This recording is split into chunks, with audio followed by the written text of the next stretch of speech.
Spring 1775. Bloodshed at Lexington and Concord has inflamed the colonies. The Continental Congress rushes back to Philadelphia to take up the growing conflict, as militia units from all over New England pour into Massachusetts to back up their neighbors. And the militias are certain that they can defeat the British Army because they have this revolutionary fire and spirit. And they argue that one man with that sort of spirit is worth 100 British regulars. One such man who comes to Massachusetts is a fearless officer from Connecticut. His name, Benedict Arnold, a man intent on doing great things in the coming war. Arnold has a bold military plan for the Patriot cause. When Benedict Arnold marched into the New England camp outside Boston right after Lexington and Concord, he was spit and polish. And he made such a physical impression. When he sat on a fine horse, he was literally a commanding figure. Men looked up to him. Arnold has come by his regal bearing the hard way. Born into a life of privilege, his alcoholic father squandered the family's fortune, a traumatic turnabout that forced Benedict, at 13, to apprentice with an apothecary. At 15, he ran away to fight with the Connecticut militia in the French and Indian War.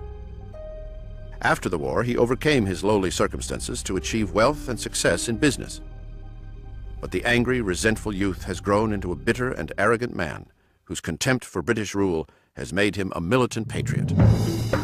Arnold convinces the Massachusetts Provincial Congress to send him on a mission that will grab personal glory for himself and desperately needed ammunition for the rebels, to capture the guns at Fort Ticonderoga, the massive but loosely guarded British garrison in the upper reaches of New York.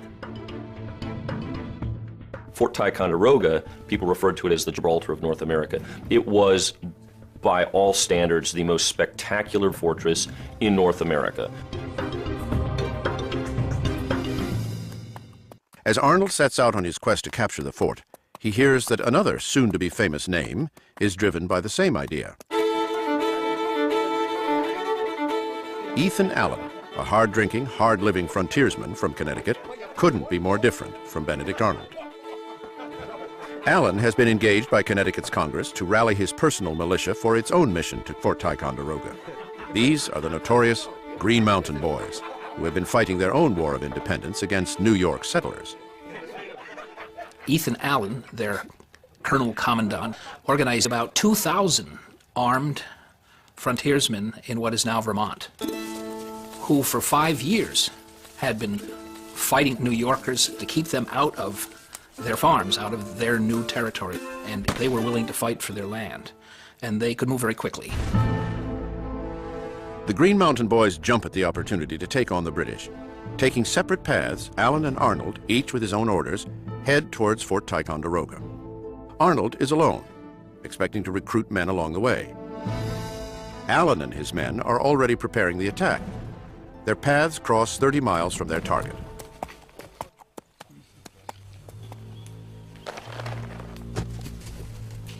Arnold presents Allen with his Massachusetts orders and assumes he will command the operation. Allen, full of swagger as always, all but laughs in Arnold's face. These really are very vain, egotistical men, two strong personalities, very much interested in accumulation of individual glory. The Green Mountain Boys were personally loyal to Allen, which Benedict Arnold found out to his chagrin when he arrived and tried to take over the attack on Ticonderoga. And they put down their guns, and they said they were going to march home, that they would only fight for Ethan Allen. Arnold grudgingly agrees to conduct the raid with these men, but finds himself relegated to second in command. It is a humiliating confrontation. In the pre-dawn hours of May 10th, 83 Green Mountain Boys and 50 Massachusetts militiamen sneak up on the British stronghold. The 50 sleeping redcoats inside have gone undisturbed in the wilderness for so long, they are totally unprepared for what's about to hit them.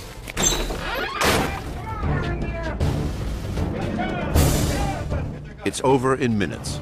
The British soldiers surrender without a fight. The fort's valuable artillery stores now belong to the rebels. They essentially stole the fort from the British. They were able to essentially walk in a manner of speaking. The British really left the keys in the door to Fort Ticonderoga. What happens next turns Arnold's stomach. Allen's men find 90 gallons of rum, go on a 3-day binge and tear the place apart, leaving Arnold to mop up after them. But the worst insult comes when Allen writes to Arnold's superiors in the Massachusetts Congress. Allen brazenly takes complete credit for the operation. He keeps all the glory for himself and purposely makes no mention of his rival, Benedict Arnold. For Arnold, it's a wound more devastating than being shot. For an officer's honor, public recognition was key. If you'd played an important role and you weren't mentioned, that was very disrespectful. So Arnold was justifiably offended. The affront to his honor is the first of many slights that will dog Benedict Arnold throughout the war and ultimately drive him to infamy. In Philadelphia, the men of Continental Congress reconvene in the Pennsylvania State House, which will later be named Independence Hall. They greet the capture of Fort Ticonderoga with decidedly mixed feelings. Still hoping for peace, they have refrained up till now from authorizing offensive actions against the British. The capture of Fort Ticonderoga catches the Continental Congress largely off guard. They had not anticipated this, they did not desire this, and it now has forced their hand. They know that a military response is inevitable, and they now must scramble to take action. The time has come for the 13 colonies to become a united military as well as political force. It issues currency against future tax collections from the colonies to raise and supply an army. Their mission now is to conduct a war, even while searching for a way to avoid it. We ought immediately to adopt the army as a continental army, take upon ourselves the pay, subsistence, clothing, armor, and munitions of the troops. John Adams. Adams urges the immediate appointment of a commander to head up this new army. His Massachusetts colleague, John Hancock, a vain, ambitious man who has just been elected president of Congress, assumes he will be offered this even more important role. His friend Adams is about to nominate him, or so he thinks. And that is a gentleman among us, and very well known to all of us. A gentleman whose skill and experience as an officer, whose independent fortune, great talents, and excellent universal character would command the approbation of all the colonies better than any other person in the Union. That is the gentleman from Virginia. Hancock is stunned. Adams passes him over for a gentleman planter from Virginia, George Washington. The Continental Congress wanted a national army, not just a Massachusetts army or a New England army. They thought that by getting a commander-in-chief from a different colony would balance that. So they cast a welcome eye on Washington from Virginia. At 6 feet 2 inches and 215 pounds, George Washington cuts an imposing figure. Prior to his nomination, he spoke very little in session, yet spoke volumes about his intentions by showing up every day dressed in a military uniform. Well, here's a very impressive guy. He wears his military uniform with great dignity, and of course he shows up making the point. I have military experience. I am a person who you can count on as your military commander. So he has the image to do it, he's got the experience, he's from Virginia. They make him the commander-in-chief, and he modestly says, I'm really not equal to the task, and I'll just do my best. But lest some unlucky event should happen, unfavorable to my reputation, I beg it may be remembered by every gentleman in the room that I this day declare with the utmost sincerity, I do not think myself equal to the command I am honored with. George Washington. His behavior seemed somewhat disingenuous. Clearly, he wanted it. He was very ambitious. He was particularly ambitious in military matters. Early on, he realizes that the best way to be ambitious is to convince everyone else that you're not ambitious. And he follows this through his entire life. Ambitious, disingenuous, modest. Who is this man, George Washington, the man appointed to construct a new continental army? In 1775, he is hardly a household name. He's one of the wealthiest men in the country. He's in his mid-40s and really should be in retirement at that time. Washington is someone who has nothing to gain from participation in the Revolution and everything to lose. He wasn't born to wealth. Washington's father was a Virginia farmer who died in 1743 when George was only 11. Young George's circumstances were modest, but his dreams were big. But he envisioned himself dancing at the grand balls in the huge homes of the rich. He envisioned himself being a great landowner, and these were dreams that he pursued constantly all of his young adult life. As a teenager, he immerses himself in the teachings of a book called The Rules of Civility and Decent Behavior, which instructs readers on proper manners, social behavior, and temperament. He commits them to memory.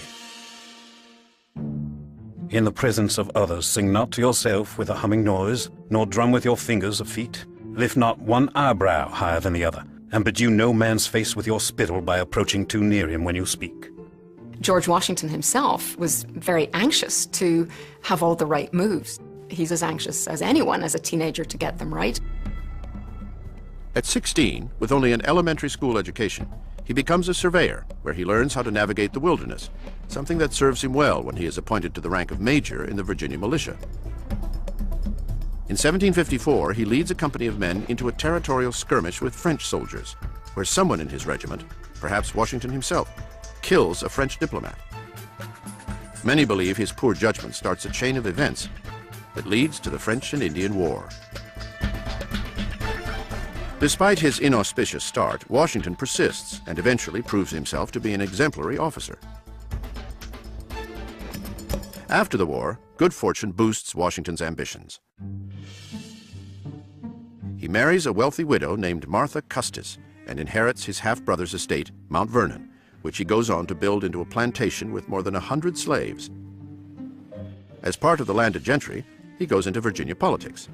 Though he may feign unworthiness, there is no one in 1775 better equipped to take on the job of Commander-in-Chief. Very importantly, he had been a political figure. For 16 years, he'd been a state legislator. So he was somebody who knew how to work with politicians, could work with Congress, and would not be a threat to Congress. My dearest, it has been determined in Congress that the whole army raised for the defense of the American cause shall be put under my care. Curiously, even when writing to Martha of his appointment, Washington is still pretending he doesn't want the job. You may believe me when I assure you in the most solemn manner that so far from seeking this appointment, I have used every endeavor in my power to avoid it. What he can't avoid is destiny. He takes the job for no pay and prepares to leave for Boston to take on the strongest army in the world, not yet knowing that all hell has already broken loose up there in a place called Bunker Hill.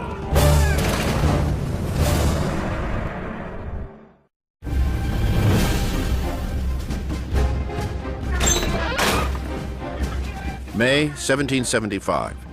The rebels' capture of Fort Ticonderoga turns up the pressure on the already beleaguered British commander, Thomas Gage. Back in the French and Indian War, 2,000 British soldiers lost their lives seizing Fort Ticonderoga, and now Gage has lost it to the Americans. In London, King George is furious that Gage's superior forces have failed to control the colonists. I am of the opinion that when once these rebels have felt a smart blow, they will submit.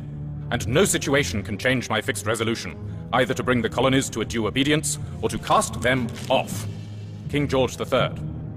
No more reasoning, no more legislating. The colonies will come to their senses or face a show of force unlike any they have ever seen. Gage is dismissed. He is too weak, too tolerant. To replace him, the British command sends its 3 best generals to bring the colonies to heel. These are England's best and brightest military men, who become known as the Triumvirate of Reputation. General Henry Clinton, American-born, a competent soldier, but socially inept, a man referred to even by himself as a shy bitch. General John Burgoyne, vain and ambitious. One popular English writer gives him the nickname Julius Caesar Burgonius. And General William Howe, an experienced military man who came to appreciate America's British colonials while fighting alongside them in the French and Indian War. These 3 supporting generals were brought in essentially to supplant Gage, and it became a kind of personal contest between these 3 men as to who would take Gage's position as commander-in-chief in America.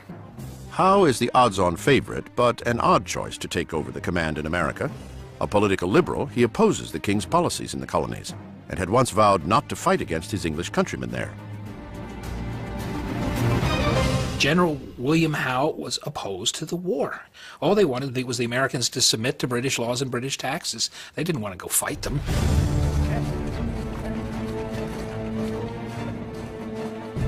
Boston, June 16th. In the months since Lexington and Concord, rebel militia in the hills around Boston have laid siege to the city, trapping the British and their loyalists inside. Now the British command is planning to break the rebel stranglehold with an overwhelming offensive up Bunker Hill to take the high ground around Boston. But the colonials are a step ahead of the British. Spies have slipped the British plans to the rebels. Up in the hills, regimental commanders from Connecticut and Massachusetts lead their men to fortify Bunker Hill, then decide to move one hill closer to Boston on Breed's Hill. There, they dig in for a British attack.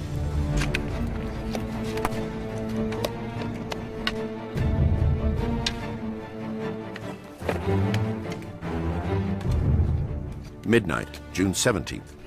1,200 militiamen race the clock to beat the sunrise before it reveals their position to the British below.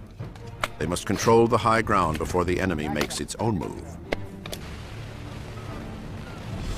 At daybreak, the sleeping British ships in Boston Harbor spot the militia positions and sound the alarm. All of Boston awakens with a start. The Patriots have beaten the British to the punch. The first full battle of the Revolution is joined. As the Redcoats assemble for battle, ships in the harbor try to pin down the militia with cannon fire.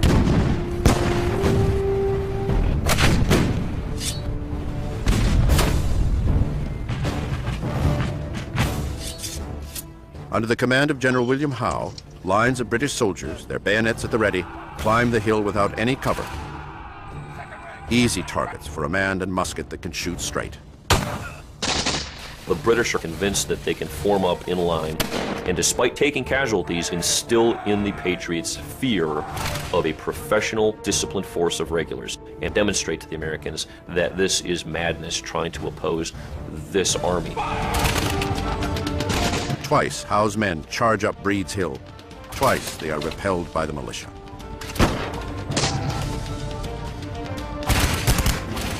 From roofs and hilltops, civilians come out to witness the bloodshed.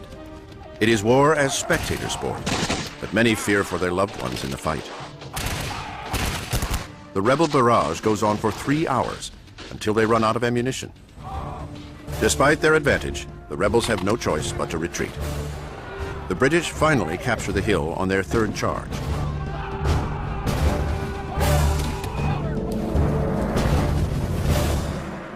But the ground is strewn with red-coated bodies. The new commander now realizes what no one in faraway England could possibly understand. This is not a rebellion. This is war. When I look to the consequences of it, in the loss of so many brave officers, I do it with horror. The success is too dearly bought. British General William Howe.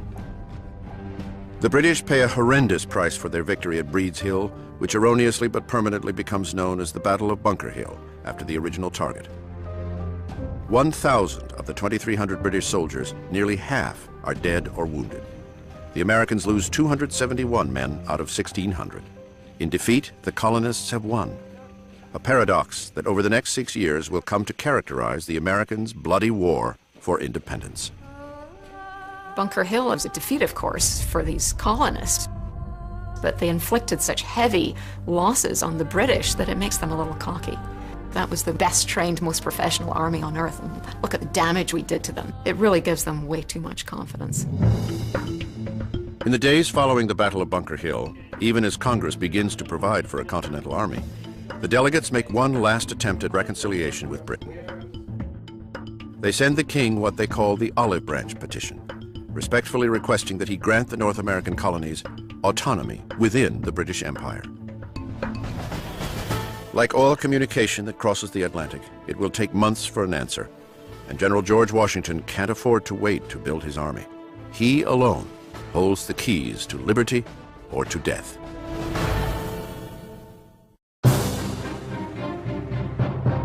June 1775. As word of the valiant defense of Boston's Bunker Hill reaches Philadelphia, General George Washington writes a new will and heads off to meet his destiny. Whatever mortal fears Washington harbors, the people he meets on his way to Boston have no such misgivings about the man charged to defend them. The appointment gives universal satisfaction. I was struck with General Washington. dignity with ease and complacency, the gentleman and soldier look agreeably blended in him. Abigail Adams. Cambridge, Massachusetts. Washington is in for a terrible surprise. Despite their brave defense of Breed's Hill, the men he is coming to command fail even his worst expectations. He really has a task that is absolutely mind-boggling. We say that there was an army around Boston. There wasn't an army around Boston. There was a gaggle. These men are ragged, disheveled, getting drunk on duty, no knowledge of how to handle a musket efficiently. There was no discipline. There was certainly no hygiene, very little structure. It was a mess.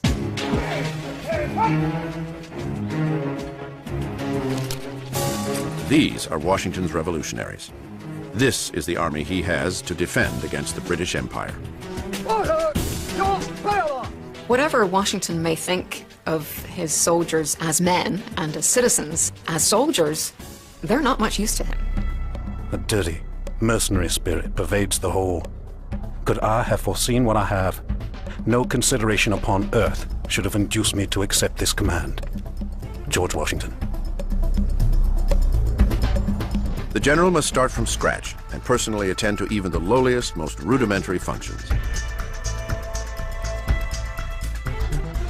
His first tasks are fundamentally administrative tasks. His junior officers have to be taught how to fill out a report, how to count men, how to purchase supplies, how to buy tools, where to dig latrine, where to butcher meat, where to bury offal. These are all things that, amazingly enough, Washington has to concern himself with.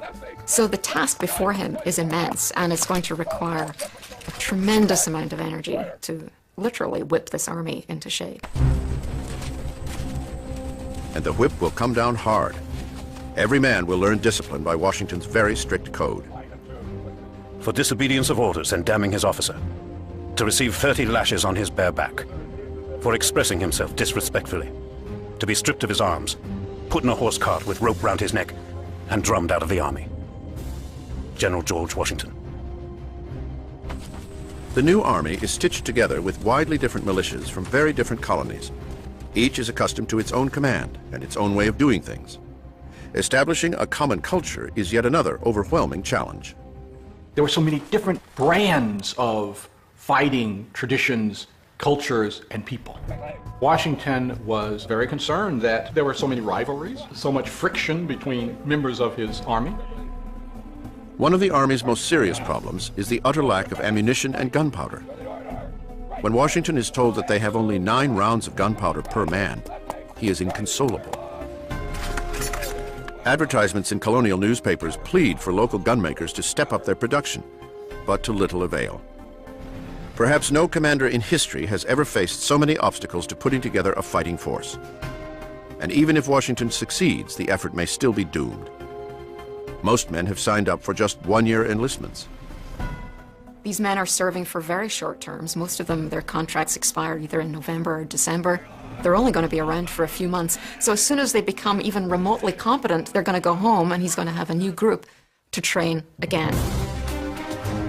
Against these odds, Washington has precious little time to turn this woefully undisciplined, underprepared, and undersupplied army into a force that will have to stand up against the strongest army in the world.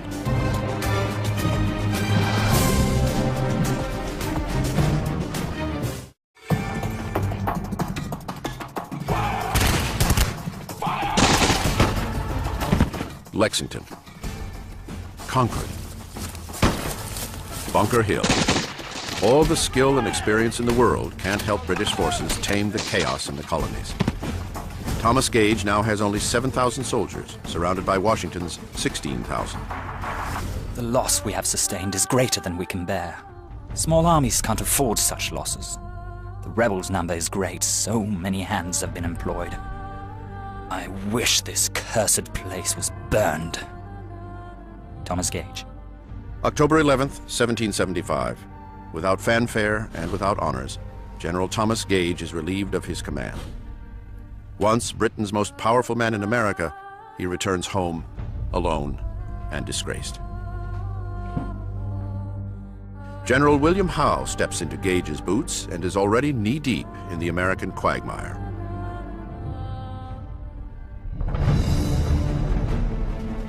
In London, King George roundly rejects the Olive Branch Petition, Continental Congress's last grasp for peace. On October 26th, in his annual speech to Parliament, the king throws down the gauntlet.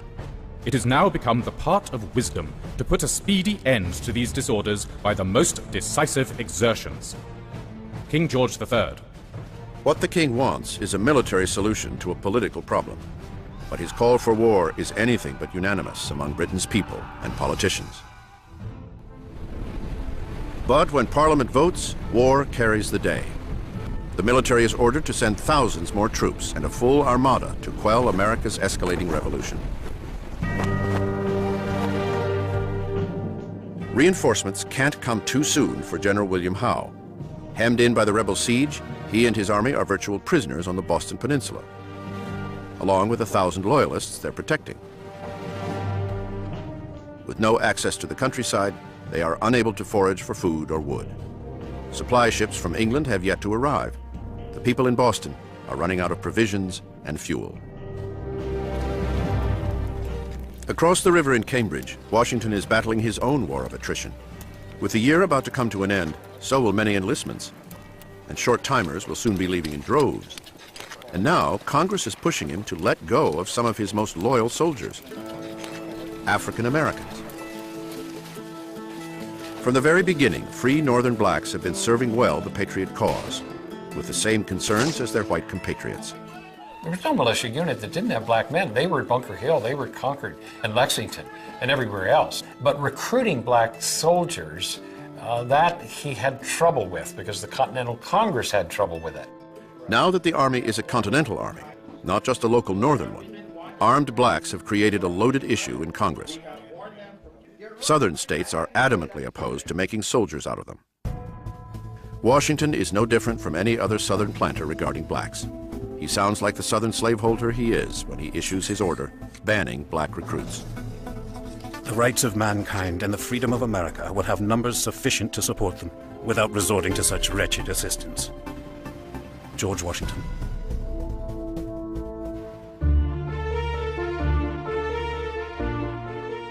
The great irony is that the one man closest to the general is a black man, his slave, Billy Lee. For the 7 years since Washington acquired him, Lee has been his master's valet and constant companion. Washington calls him my family. Billy Lee was more than just a slave to George Washington. He was his personal slave. Billy Lee went with him every place. George Washington was the best horseman in Virginia. Billy Lee was the second best. And he and Washington would horseback ride just about every day. And so the two of them presented quite a picture that was noticed over and over by people at the time who wrote about Washington and his male servant, Billy Lee. You could say that Billy Lee, in fact, was a close friend of George Washington, even though he was a slave. Washington and Congress's decision to reject black soldiers plays perfectly into the enemy's hands. The Royal Governor of Virginia, Lord Dunmore, issues a proclamation that welcomes blacks to the British side. I do hereby declare all indentured servants, Negroes, or others that are able and willing to bear arms, free, they joining His Majesty's troops as soon as may be. Lord Dunmore. The Dunmore Proclamation wreaks havoc throughout Virginia. Thousands of slaves flee their masters for this chance at freedom.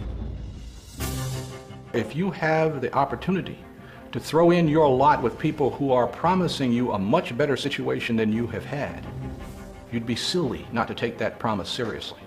It was the best opportunity for freedom they had ever seen, and they never knew whether such an opportunity would ever present itself again. You know, Thomas Jefferson estimates that in Virginia alone, 30,000 African Americans walked off to plantations, and many of them became British soldiers. So for the British, this is wonderful. They're not only sapping the colonial economy by depriving it of slave labor, but they've added to their fighting force. Free blacks travel secretly from plantation to plantation to embolden slaves to escape. If they are caught, they risk death or torture. While the fight for liberty in the South threatens to blow the slave culture apart, the approaching new year threatens to dissolve Washington's Northern Army.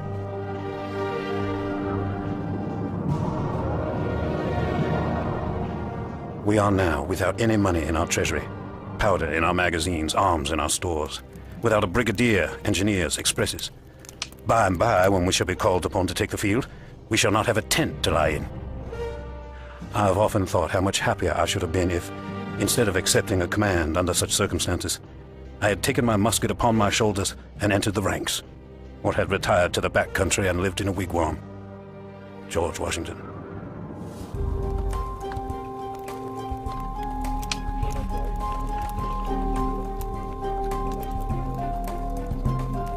All seems lost, even before it's begun, until a former bookseller has an idea that will change everything.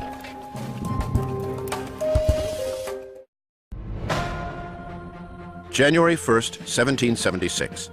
It's a new year for a new army, and General Washington raises a new flag to commemorate it, the Grand Union, with 13 stripes representing both the differences and common cause of the 13 colonies, and with the British Union Jack in the upper left to acknowledge those colonial leaders hoping to salvage a relationship with England. That same day, the colonies get the news of the King's October proclamation to crush the rebellion by any means necessary. It's a stunning declaration by the King that rouses rebel ire more than ever. But an army needs more than anger to fight a war. With the onset of winter, neither side has the supplies necessary to brave the cold and snow. The British hole up in Boston, waiting for reinforcements and supplies from England, while Washington uses the time to piece together an army short on everything, from manpower to gunpowder. But help is on the way. Henry Knox, a 25-year-old colonel and former Boston bookseller, is leading a trek from Cambridge to Fort Ticonderoga on a quest for arms. Knox has taken it upon himself to recover the artillery captured from the British at Fort Ticonderoga. For 2 months, in the cold and wet, he, his men, and teams of oxen haul 120,000 pounds of artillery across 300 miles of muddy woods, frozen rivers, and steep, icy slopes back to headquarters in Cambridge.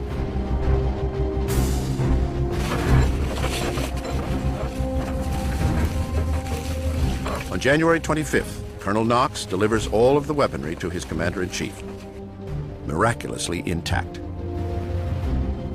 It is the best gift Washington could ever receive. Finally, he has the firepower he so badly needs. Washington also has in Knox a valued new commander in charge of artillery. Knox becomes part of Washington's inner circle of junior officers, whose counsel he values enormously.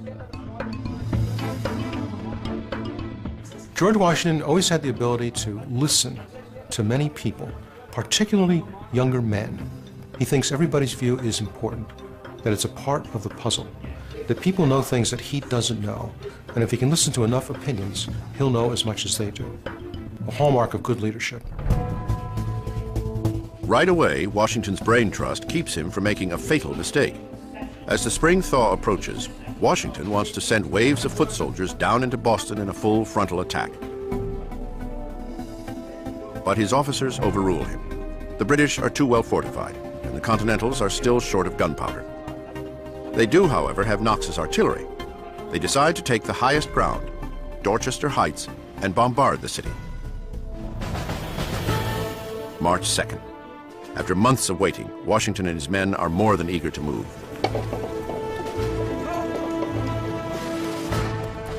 The general is about to launch the first offensive of his command. He sends a stern warning to his troops.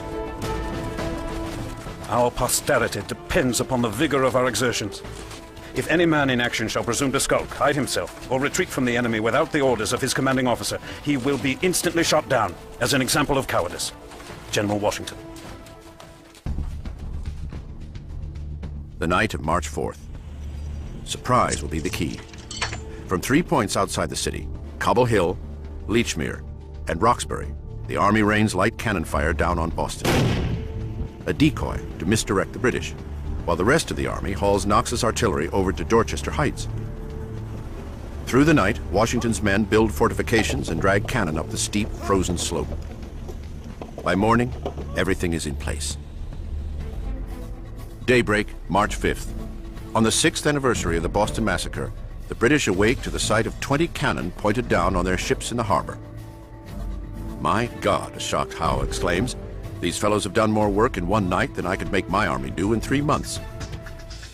It's not until after they see Ticonderoga's guns on Dorchester Heights that they realize they got to get the heck out of there. The Continentals don't even need to fire a shot. Howe issues a futile order for his ship's cannon to fire on the Continental position, but Washington's guns sit just out of range. Luckily for Howe, his ships are also out of Washington's range. Howe and his army prepared to abandon the city and take thousands of Loyalist citizens with them. One Loyalist would later write, "The necessary care of the women, sick and wounded, required every assistance that could be given. It was not like the breaking up of a camp, where every man knows his duty. It was like departing your country, with your wives, your servants, your household furniture, and all your encumbrances." Over the next 2 weeks, the Continentals watch from above as all of Boston scrambles to evacuate, taking everything with them that isn't nailed down. It is a bitter exile for the Loyalists, many of whose families had lived in Boston for generations. By March 17th, they are all gone. 120 ships carry 9,000 redcoats, 2,000 Loyalists, and as many of the city's usable goods as possible, out to an unknown fate. The Patriots return to the city, the beloved birthplace of the rebellion, and Washington enjoys the first victory of his command. But it will be his last for the rest of a grueling and humiliating year. 1776 will see 33,000 British troops, the largest contingent ever sent overseas, head for America to grind the revolution into dust.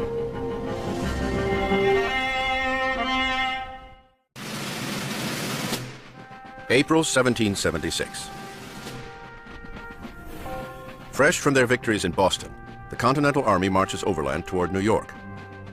Having sent the British running, they are America's surprise heroes. Now 10,000 strong, a new notion gathers around them, an idea that will drive the warring British and American armies on a collision course. America wants independence.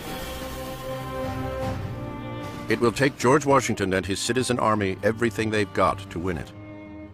The heroes of Massachusetts, now riding high on confidence, have not even begun to taste the full power of the King's vengeance. The British are coming back, this time to deliver a more decisive blow. As they move toward New York by sea, they assemble an armada, the size of which the world has never seen. The British commander, General William Howe, fully understands his orders. What had begun in Massachusetts as an annoying insurgency is quickly becoming an expensive and embarrassing war. It is time to stop it. Flushed with the idea of superiority after the evacuation of Boston, the Americans desire decisive action. Nothing is more sought for by us. General William Howe. New York is the perfect place to end this rebellion, one way or another. The importance of New York City is not lost to either William Howe or George Washington. Whomever controls New York City will control the Hudson River and, by extension, have the ability to sever the lines of communication between New England and the remaining colonies. This was the grand strategy that was going to subdue the rebellion, that would break the colonies in half along this river, that would separate the cockpit of the revolution in Boston from the cockpit in Virginia, in New York, in New Jersey, and by that means bring about the collapse of the rebellion. The conflict that has been fought militarily in Boston and politically in Philadelphia now comes to New York, a city already bitterly divided between Loyalists and Patriots. Each side, Loyalist and Patriot, is waiting for the great clash that will decide their fate. A British victory would likely end the war and return the colonies to the King. A Continental win could set the colonies free. At stake, liberty. The word that has been in colonial ears since the outset of the year, when a slim pamphlet set America ablaze. The sun never shined on a cause of greater worth. Everything that is right or reasonable pleads for separation. The blood of the slain, the weeping voice of nature cries, "'Tis time to part." Finally, someone has given the colonists a vocabulary of revolution. But who is the author?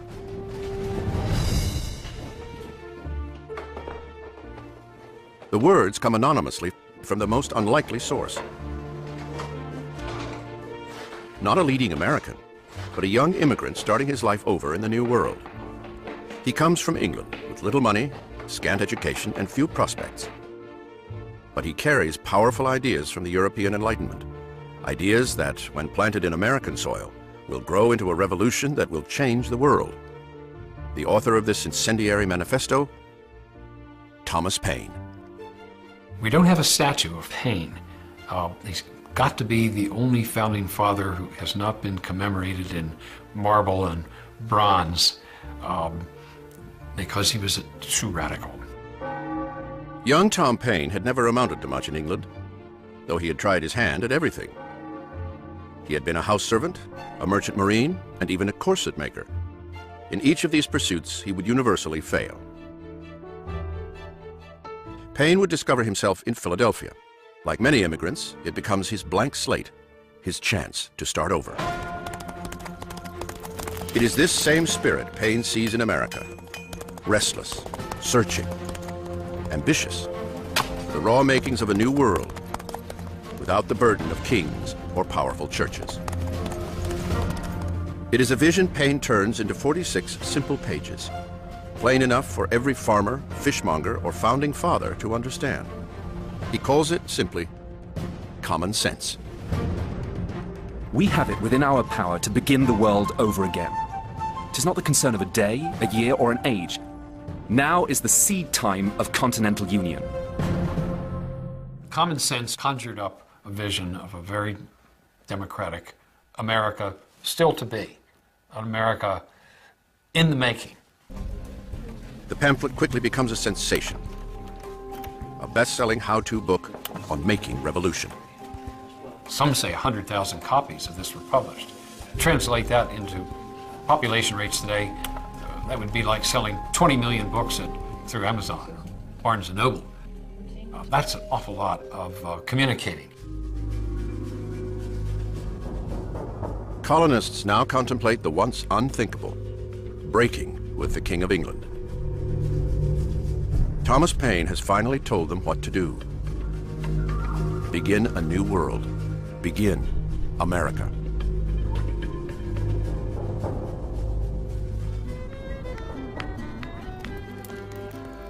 The cause of America is in a great measure the cause of all mankind.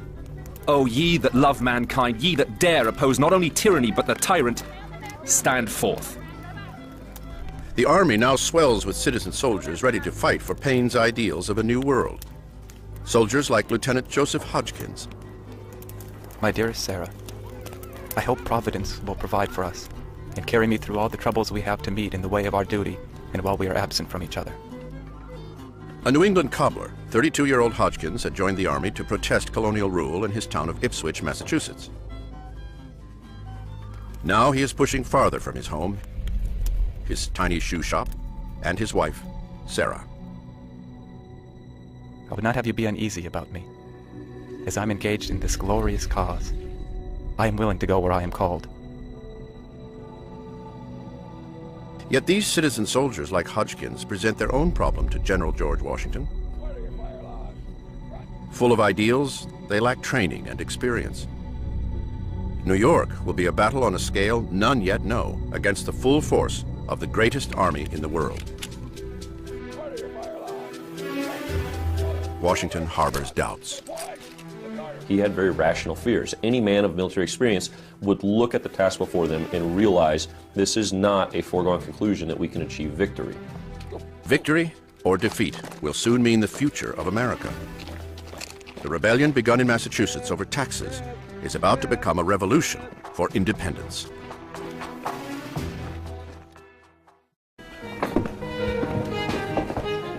June 1776. The debate over America's political future has been pushed to the forefront. What once was considered an act of mutiny and treason now becomes a real possibility, even a destiny. America is talking about liberty. Suddenly, in every tavern, in every meeting house, everywhere people congregate, they're talking seriously about this idea. Should we go for independence or not. And they're talking about the ideas that Paine expresses. We have a grand, robust national dialogue, such as we've never had before or since, around a central theme that meant everything to everybody. The British are intent on stopping it. Having gathered their strength, they arrive in New York Harbor in dramatic fashion. With 130 warships and nearly 25,000 men, they put on a show designed to scare even the most avid rebel. When the British come in the summer of 1776, it's like Star Wars. It's the Empire Strikes Back. It's the Death Star. These multiple acres and acres of white sail coming into the harbor must really have been a sight to behold. This is the most powerful military nation on earth that is bringing that power to bear on you. At his headquarters in Lower New York, Washington has a front row seat. The enemy will endeavor to intimidate by show and appearance. But remember, that with so just a cause, victory is most assuredly ours. General George Washington. Outwardly, Washington shows a calm face. Yet inside, he knows that defending New York will be the greatest test he has known. The Virginia farmer, turned rebel leader, is out of his league. Washington was faced with a tremendous task. He had no navy to speak of. And he was trying to protect a group of islands with hundreds of miles of shoreline against the world's most powerful naval force. Miles away in Philadelphia, the reality of the situation is harder to take in. The great leaders of the Revolution, Ben Franklin, John Adams, John Hancock, see what they want to see: an army that has already stood up to the British. It pushes them to take the next step, the ultimate step, toward independence. A Virginia delegate, Richard Henry Lee, throws down the gauntlet. Why do we longer delay? Why still deliberate? Let this happy day give birth to an American republic. If we are not this day wanting in our duty, the names of the American legislators of 1776 will be placed in posterity. Richard Henry Lee. The time is now to make a declaration and commit it to paper. Congress turns to a young Virginia lawyer, a rising star in American politics. At 33 years old, Thomas Jefferson is the ideal American, bright, ambitious, and a gentleman. Jefferson was a tall, slender, gentle, engaging man who wanted to be a scholar and never got a chance because he was such a good politician. Of all the revolutionaries, if I could sit with one at dinner, he'd be the one. But Jefferson embodies America's deepest conflicts and contradictions. Having grown up on a wealthy Virginia plantation, he inherited aristocratic credentials and the 200 slaves to prove it. Yet Jefferson holds to an ideal America, a place of opportunity for everyone, a place where every American is in charge of his own fate. The child nation is growing up and longs to move beyond the shadow of its parent.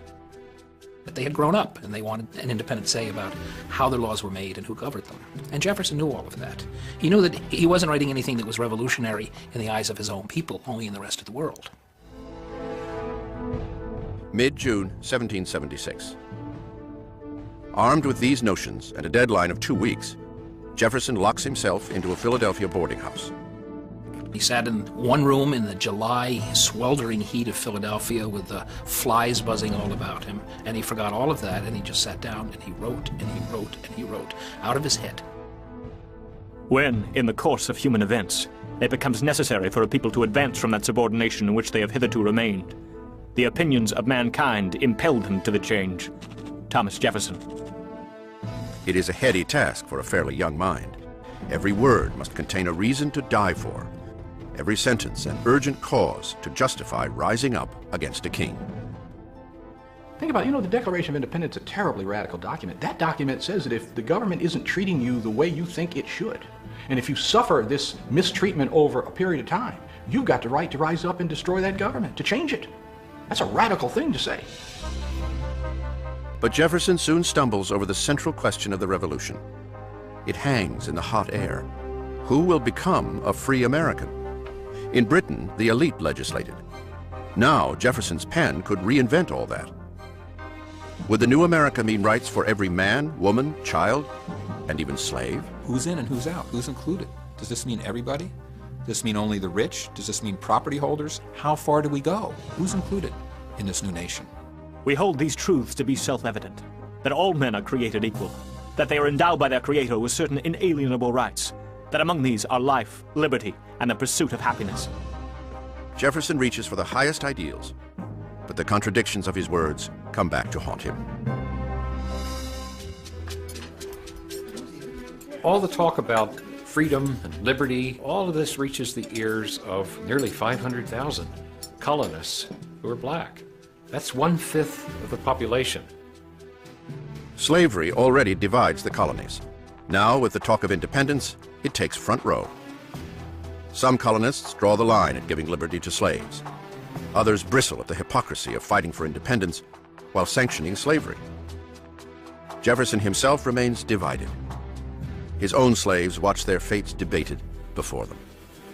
When Thomas Jefferson, incidentally the holder of over 100 slaves at this moment, wrote, "We hold these truths to be self-evident that all men are created equal, endowed by their Creator with certain inalienable rights, and among these are life, liberty, and the pursuit of happiness." You don't think his slaves said, "Right on, John, right on, Thomas," that this is precisely what we want. Many slaves choose not to wait. From cities and plantations across America, blacks begin an exodus. They flee. On Washington's plantation, we know that 17 slaves ran. Stephen, 20 years old, a cooper by trade. Deborah, a 16-year-old woman. Peter, an old man. 23 fled from Jefferson. These people had made decisions. What's best for them? Patriot or loyalist didn't really matter. What's my best bet? What does a man like Jefferson make of this when the slaves flee? Well, it throws in his face the notion of the enlightened slave master. And it comes upon him with great force, I think, if it hadn't before. There's a fundamental contradiction in this whole revolution project between fighting for unalienable rights and holding slaves. He knew that. Jefferson takes aim at slavery with scathing indictments of its wrongfulness. He puts them in his draft, yet falls short of calling for the end of slaveholding. Major battles are looming. Compromises must be made. In Philadelphia, his draft will soon be thrown to the varied interests in Congress. They will tear it apart. While in New York, the Continental Army prepares to put its life on the line for the dream of independence.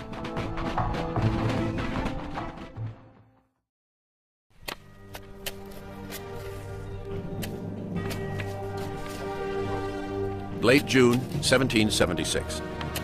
While Congress works on independence in Philadelphia, 100 miles north on the bluffs of Brooklyn Heights, the Continental Army faces more urgent realities. Put your backs into it, men. They dig in for the fight to come. Every day they expect an attack. Every day it fails to arrive. Lieutenant Joseph Hodgkins oversees the building of fortifications. But he grows tired of waiting.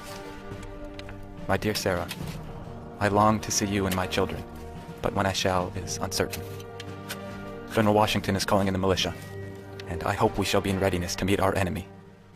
Joseph Hodgkins. While the Americans build fortifications, the British continue to pour into their camp on Staten Island. Throughout the summer, their force swells as the king sends more ships with more troops. Washington watches and waits. The impeccably cool gentleman from Virginia remains perplexed by the British, who gather strength but show no sign of attacking. Day after day, week after week, he can only sit and wonder. Very unexpectedly to me, another revolving Monday is arrived before an attack upon this city, or a movement of the enemy. The reason of this is incomprehensible to me. General George Washington. The flotilla of British ships bobs just off the tip of Manhattan, waiting for even more reinforcements, biding their time, wearing down rebel nerves. What Washington needs is a navy to stand up to the Goliath of the British Empire. What he gets is a slingshot, a tiny concept he hopes will have a huge impact. Its codename, the Turtle. It's the world's first combat submarine, designed to harass the world's mightiest navy. Made of oak, covered in tar, the tiny craft fits just one person. With a bicycle-like method, the engineer propels the vessel underwater. With a drill, he will fasten kegs of gunpowder and a fuse to his victim's hull. But the simple weapon is not simple enough. The Turtle will be used only once during the Battle of New York. At night, she sneaks up on the British flagship, the Eagle. But fastening the explosives to the hull proves too difficult. The Turtle is forced to make a hasty retreat, spotted and pursued by British longboats. The keg of gunpowder, the erstwhile torpedo, floats down the Hudson River, where it goes off by itself, harmlessly. A giant column of water shot up as the bomb went off, and people on the shores were looking on in astonishment. But that was the end of the experiment. It will be words, not bombs, that deliver Britain the strongest blows. July 1st, 1776. A draft of the Declaration is delivered to Congress. The delegates immediately tear into it. The excruciating part took place after the document was written, and that was 3 days of debate in Congress, in which Congress took out 89 different things, including any language criticizing the practice of slavery. And Jefferson just sat there writhing through the whole thing. The issue of slavery is left for another time. There are flickers of doubt. They're bothered by it. They can't fix it. They kick it down the road. They basically postpone the problem to be reckoned with on another day. That day became the Civil War. It was a pretty bad day. But it's not that they're not bothered by it. They know it's wrong, they just don't know how to deal with it. The pressure of time once again intervenes. On July 2nd, the matter of independence must be put to a vote. It passes. The second day of July, 1776, will be the most memorable in the history of America. It ought to be solemnized with pomp and parade, with shows, games, sports, guns, bells, bonfires, and illuminations from one end of this continent to the other, from this time forward forevermore. John Adams, Congressional Delegate. Adams is a little off on the date, but close.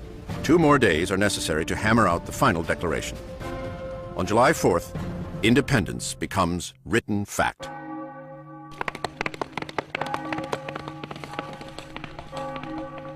Within days, copies traveled by horseback throughout the colonies.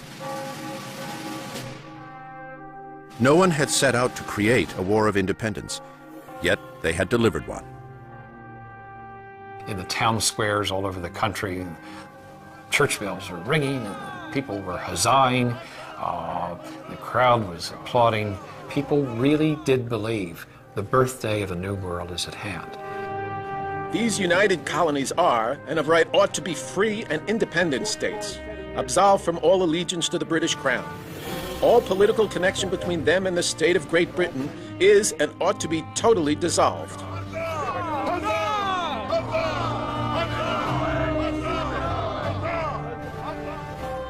For those who had only imagined such a document, its realization is inspiring and sobering. The delegates who signed their names know they have just committed treason, a crime punishable by death. All of our founding fathers, they think they're going to hang. We either hang together or hang separately. That was literal. They are outlaws. And if they fall into the hands of the British Army, they think they're going to swing from a tree. It is the reckoning at the hands of King George that is on the minds of the signers, and for everyone across the colonies who supports independence.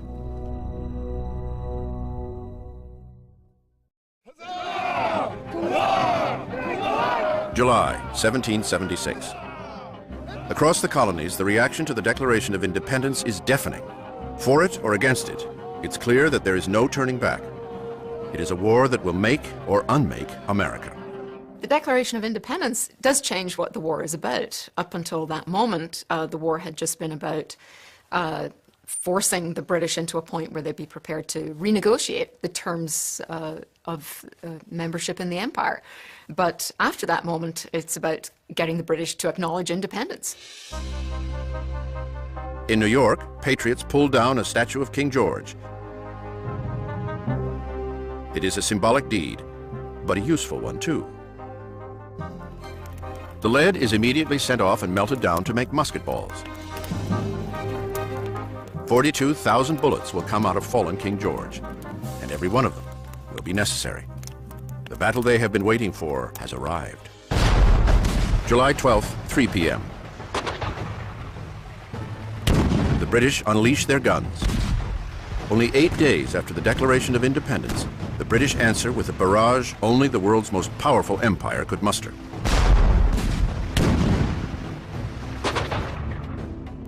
Soldiers and citizens alike freeze with fear.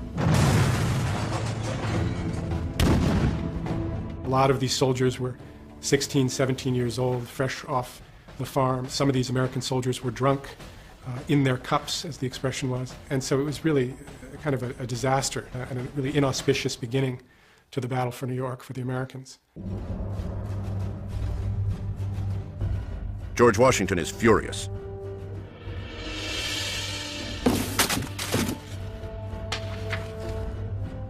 The British have made clear their power. Now, inexplicably, they stop the attack. As quickly as the barrage comes, it ends. It is merely a show of force, a scare tactic by the British commander, General William Howe. In fact, Howe's goal was not to win. It was to force the Americans to a conference table. It wasn't about inflicting crushing military defeat. It wasn't about humiliating the colonists. It was about showing them that British liberty was something worth having. The British, having amply displayed their might, now counter with an invitation to talk peace. But Howe makes a small, yet costly, miscalculation. The message he sends is addressed simply to George Washington, a breach of protocol that is instantly recognizable. The British are in a very difficult position. If they address the latter as His Excellency George Washington, Commander-in-Chief, they're effectively recognizing the legitimacy of the Continental Army. For Washington, this is a critical thing. He needs to be recognized. They are equals, after all. Howe commands an army, Washington commands an army. The messenger and his various letters is rebuked several times. Finally, the letter is accepted. But by then, Washington wants no part of it. He sets aside the letter without opening it. The Americans will not consider negotiating. So high is the vanity and the insolence of these men. Their leaders seem to risk everything, so that blows and war seem inevitable. Ambrose Searle, British Secretary.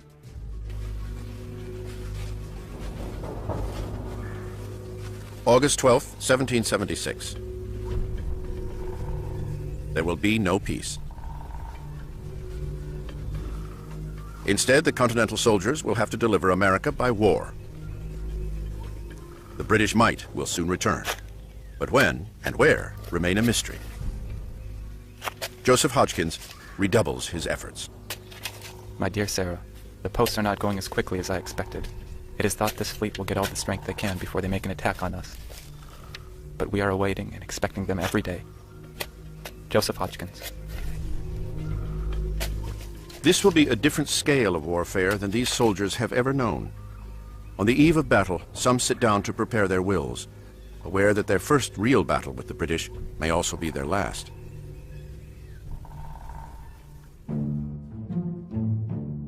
At their camp on Staten Island, the British are not nearly so nervous.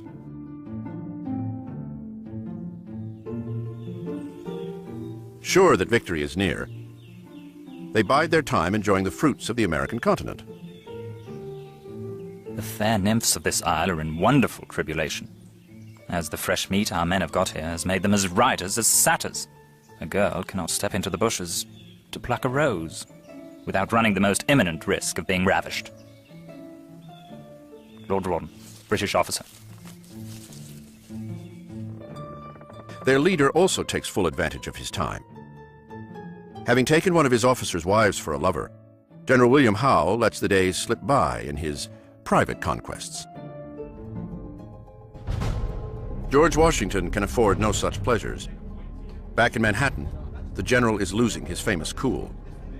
As he waits, he guesses and second guesses every plan and every defense. He too is about to face the biggest battle of his life, and it will not be on his terms. It is the British who are running this show.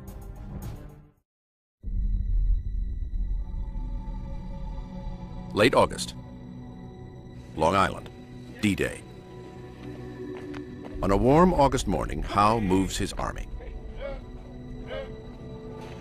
More than 15,000 British soldiers now march toward the American positions. For the first time in the brand new War of Independence, the British will test the strength of the American army head on.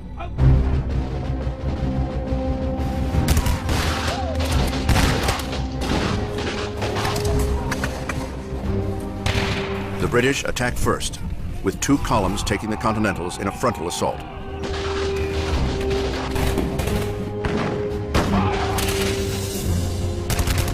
The 2 sides face each other in massive lines, often a mere 100 yards apart. They gave everybody a couple of tots of rum just to get them liquored up enough to do this. And the Americans didn't have that discipline. They didn't know it. This is European-style warfare.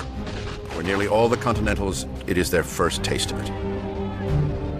A person in the 20th or 21st century looks at those linear battle formations of the 18th century as they seem to be struck by the stupidity of these things. But that really these tactics and these formations are predicated upon the state of technology at the time.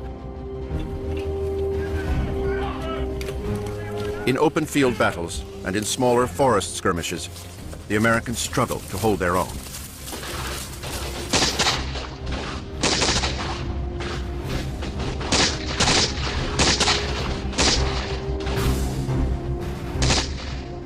What they don't know is that they are fighting a decoy.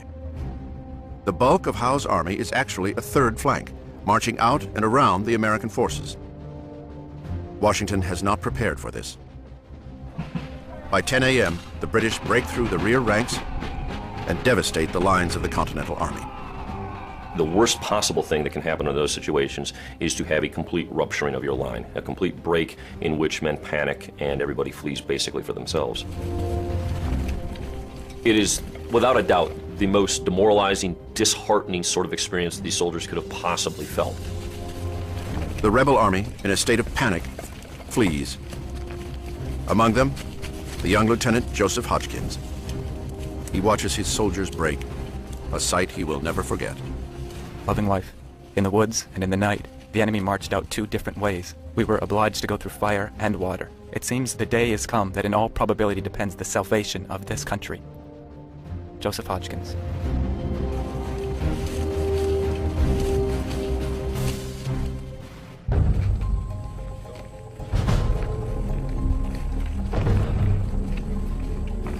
The army straggles back, minus the 300 dead and 1,000 captured. George Washington watches in shock. His army had not withstood the battle. He had failed, and the danger is far from over.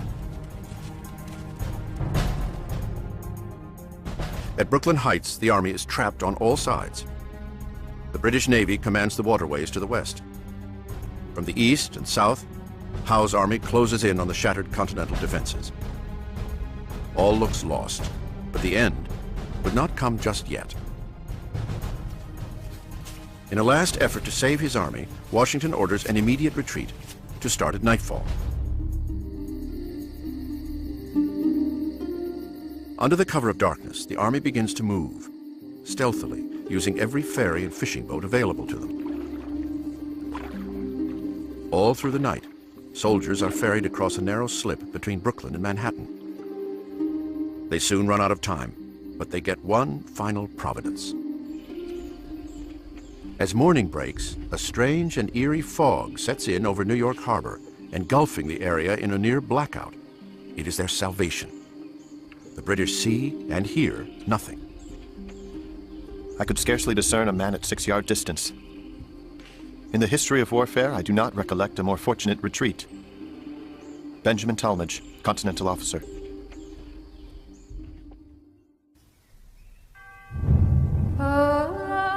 When the fog lifts, the British are met with an empty camp. The Continental Army, just hours before on the verge of defeat, has vanished overnight. The failure to capture them and to really put a stop to the war by rounding up the rebel forces really was perhaps one of the greatest blunders of the war, because it was in New York with the greatest armada, the greatest number of men that they had at any time during those 8 years. The British lost their best opportunity to win the war at a stroke. The remains of the rebel army recuperate. Dispirited and defeated, they can only wonder what will happen next. Having made it off of Long Island with the others, Lieutenant Joseph Hodgkins now has a moment to communicate with his wife, Sarah. Her words are those of many back home across the colonies, a mixture of immediate fears and distant hopes. My dear husband, I desire to be thankful that you have got off of Long Island. I think things look very dark on our side, but it has been observed that man's extremity was God's opportunity. Sarah Hodgkins. George Washington is wrecked. He has come within inches of losing his entire army, and along with it, the cause of independence. Now he knows he must abandon New York City. The Continental Army is in no shape to fight again.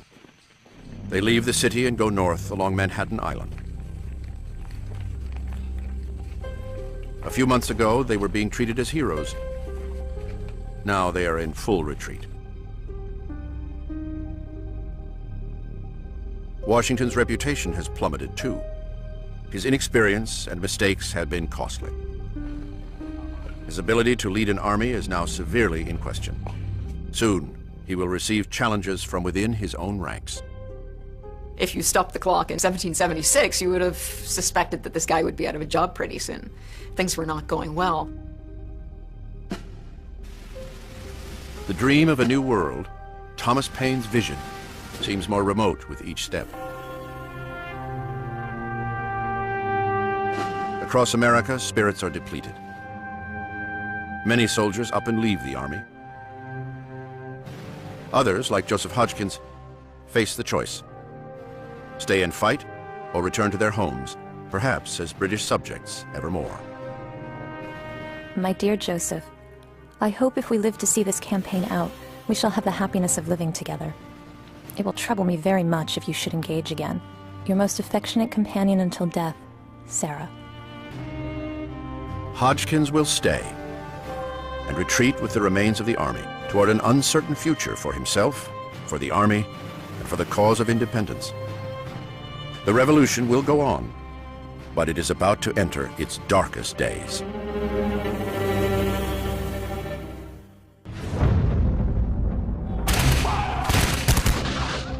September 1776, New York. The rebel army is in retreat, pursued by the British up the Isle of Manhattan. In battle after battle, the colonial army is sent running, overwhelmed by the British forces and their superior power.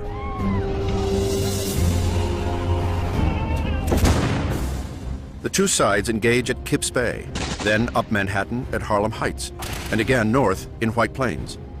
Only one lone American outpost prevents the total loss of New York and control of the Hudson River: Fort Washington, a garrison named after His Excellency George Washington himself. And now it is under a massive attack. George Washington watches the terrifying scene from just across the Hudson River. His last hold on New York is fading fast.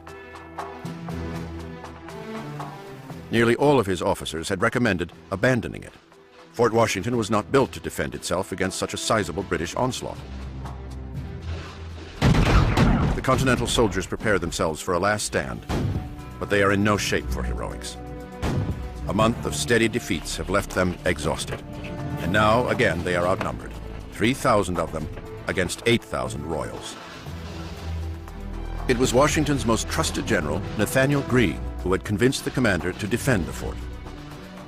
Greene, a young and talented Rhode Island officer, had, over time, become Washington's most trusted confidant. But this time, following his advice is a disastrous error in judgment for the rebel leader. Nathaniel Greene opines that he can hold that fort with the men he has available to him, and he recommends that course of action to Washington. Washington trusts this very capable and energetic subordinate, and Greene was wrong. The British Army is unstoppable. Not only do they have the numbers, they put their big guns out in front. They unleash a fierce battalion of German fighters called the Hessians. The Hessians are unmistakable. From their armored helmets to their expertise with the bayonet, they are a near mythical vision from the old world. England has used foreigners for centuries to help fight their wars. But in America, the Hessians create a new specter. At once feared and hated, they are seen as outsiders in a conflict between brothers. They quickly gain a reputation as detested mercenaries. The Hessians did not regard themselves as engaged in a civil war. And wherever the German mercenaries went, oftentimes there were allegations of all sorts of brutality, ranging from sexual violence to stealing of supplies. These European fighters have been trained under a different set of ethics than the colonial army, an almost medieval sense of warfare. Plucked from society's cast-offs and often pressed into service against their will, the Hessian soldiers are ruthlessly drilled into fighting machines. Their rewards, when they receive them, come in the form of pride and a fair share of whatever plunder they can get their hands on. In America, they sang songs about their chance for treasure. Go with us to America. There will be enough for all. There will be silver, gold, and money. Everything that a man seeks in the world, all that a man seeks there, is in America. Essentially, the Hessians operated according to a code that made sense in Germany, but was very different from anything that Americans had been familiar with. On this day, the Hessians earn their worth. They lead the British in overwhelming Fort Washington in mere hours. By afternoon, the rebels lay down their weapons. Fort Washington is surrendered, and along with it, New York.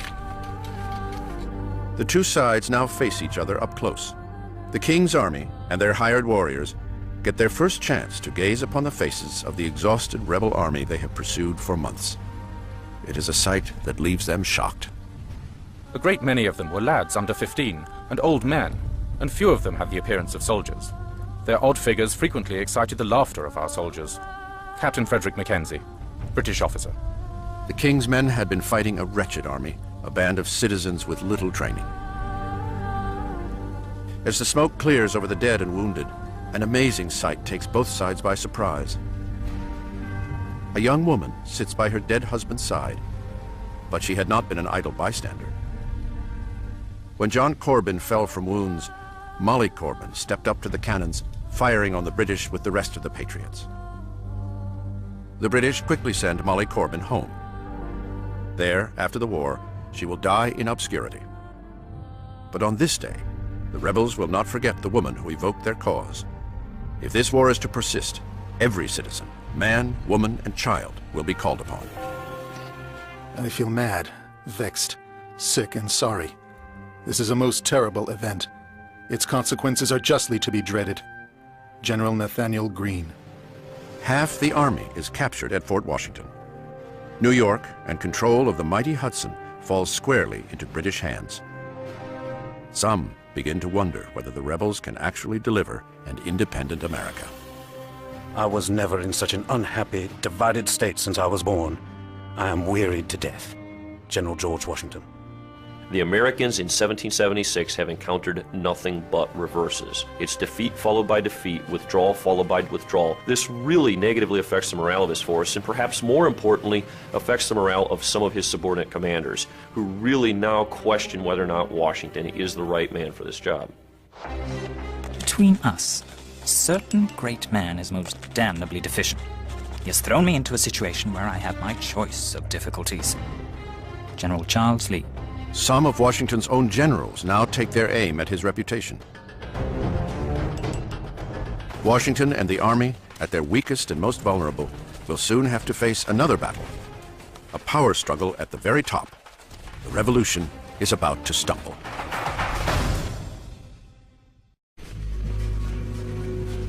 November 1776. George Washington's Continental Army is in full retreat across New Jersey. He has just lost New York, and with it, half his army. Washington cannot afford another confrontation. Hundreds had died. Many thousands more had been taken as prisoners of war. Enemy captives are not something the British had planned for in this rebellion. Now they are forced to confront the problem. After the defeat in New York, the British find themselves holding more American prisoners than they know what to do with. And so they're going to use the Sugar Hut and a number of other large structures that can quickly be made secure. They're also going to use prison ships.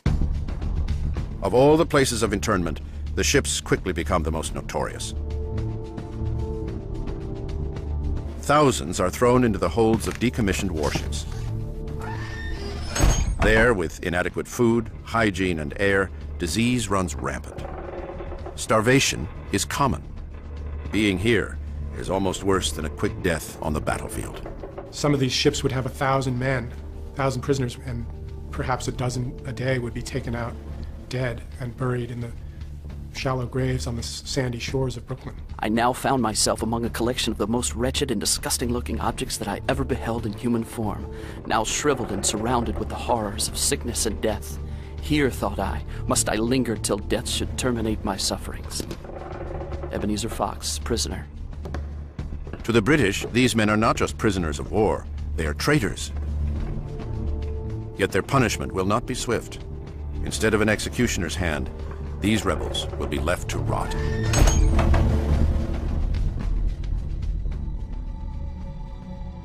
Along Washington's retreat, there is no time for sympathy.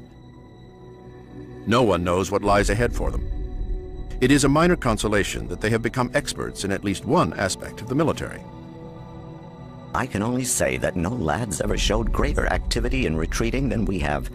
Our soldiers are the best fellows in the world at this business. Colonel Samuel Webb, Continental Officer. With retreat comes more recrimination, this time from within Washington's own ranks.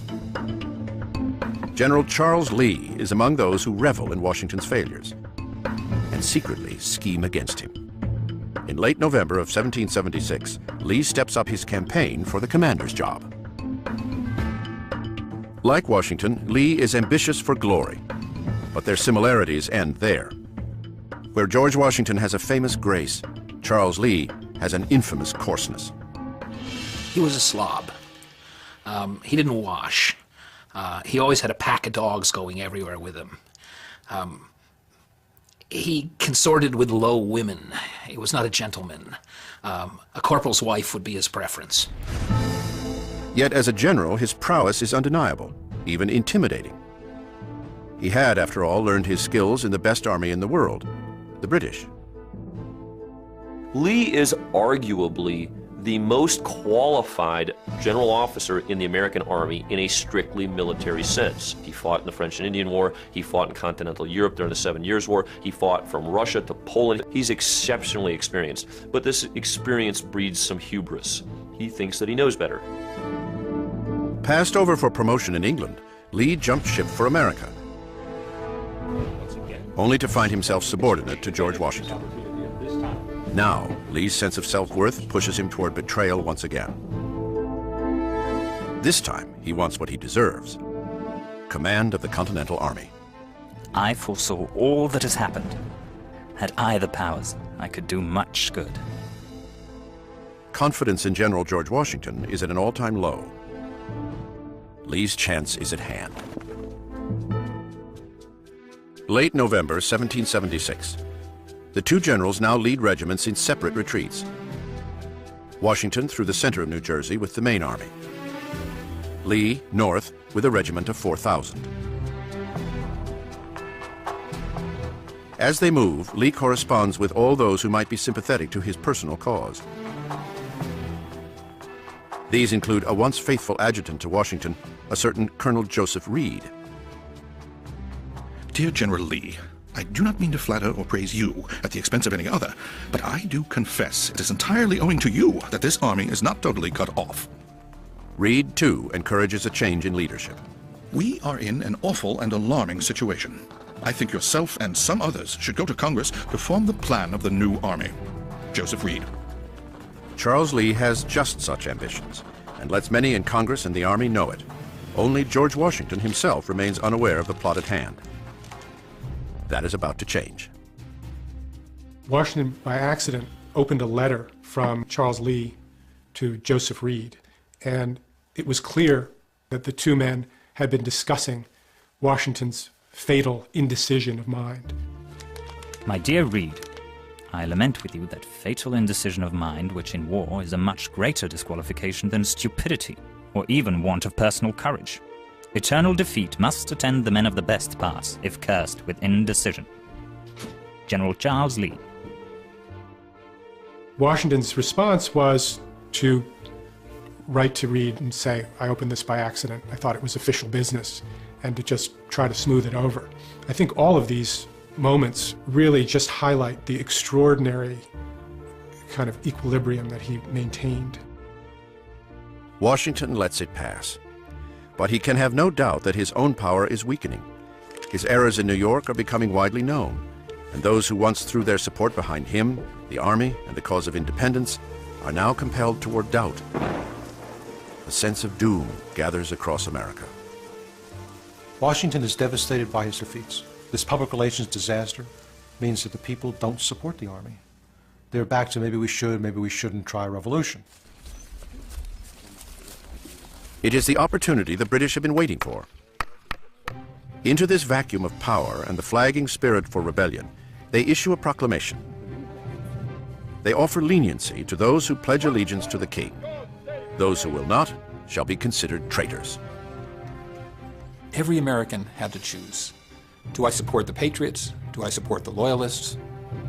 Is there any neutral ground between them? How do you make this choice? People are not only making this choice according to their political beliefs or whether they, really respect the king or not. They're often making this choice according to what's best for them. The soul of the revolution is now up for grabs. Who will come out ahead? General Charles Lee, George Washington, or the British Army? What each does next will determine the outcome. America's revolution hangs in the balance.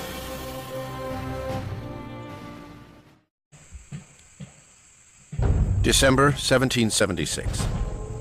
British are gaining control of New Jersey, yet they find a populace unwilling to support them. With their massive army, food and supplies are critical to their efforts. Out of need and a hint of vengeance, the British turn to more forceful methods.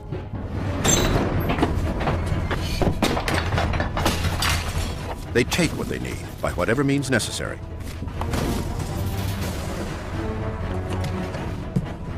It is a bitter taste of what America might look forward to under full British military occupation.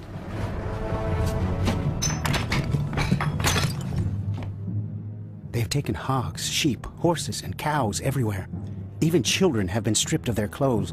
In short, the abuse of the inhabitants is beyond description. Charles Wilson Peel, American soldier. Soon, the Hessian mercenaries join the fury, cutting their own path of plunder across the colony. Along with them, stories of brutality spread far and wide, allegations of torture, rape, and murder. Such acts become a rallying point around which to sway colonists against the British. Patriot newsprint quickly takes full advantage. They stripped them of their cash and clothes. Poor creatures, many of them died. The devil's not more cruel.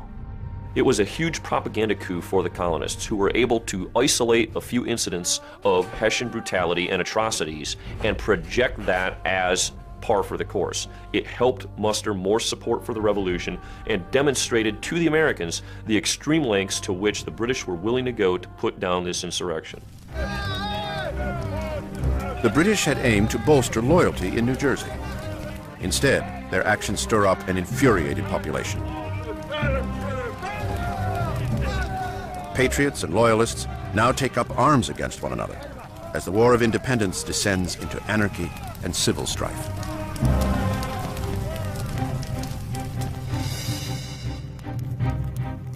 Washington can sense the mounting chaos.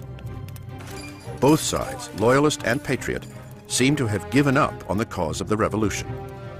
As Washington flees across New Jersey and people are unwilling to help him, he fully realizes that this revolution might be over. He's a commander-in-chief of an army that has shrunk drastically. He's on the run with the enemy on his heels. Congressmen write their wives and their friends letters saying that the game is just about up. They're fearful that this war is shortly going to be over. Washington turns his focus toward Philadelphia, around which he will try to build a defense. But General Charles Lee's troops are still 50 miles north. Without them, Washington's numbers are inadequate. Like it or not, he needs Lee. Lee has other plans, and they don't include helping Washington. He ignores the commander's almost daily pleas to rejoin the main army. December 1. Dear sir, the enemy are advancing, and from information not to be doubted, mean to push to Philadelphia. I must entreat you to hasten your march as much as possible, or your arrival may be too late to answer any valuable purpose. General George Washington. Technically, Washington could have ordered Charles Lee to do what he wanted. Dear sir, having wrote you fully both yesterday and today of my situation, you will readily agree that I have sufficient cause for my anxiety and to wish for your arrival as early as possible. Perhaps Washington thought that with a loose cannon like Lee, perhaps the best way was not force, but to cajole him into seeing things the same way. Friday the 13th, 1776. General Charles Lee has no intention of coming to Washington's aid. Instead, he stops his retreat and takes residence in a comfortable tavern. There, Lee makes his final move. It won't be a good one. Lee works over his correspondences denigrating George Washington, yet he remains unaware of the scene just outside his window. British scouts have tracked Lee to the tavern and will take him by surprise. The scene was almost comical if it hadn't been so tragic. Lee was surrounded by a British cavalry in his dressing gown, slippers basically. Lee puts up no fight. In one brazen and sloppy moment, his campaign for leadership of the Continental Army comes to an abrupt halt.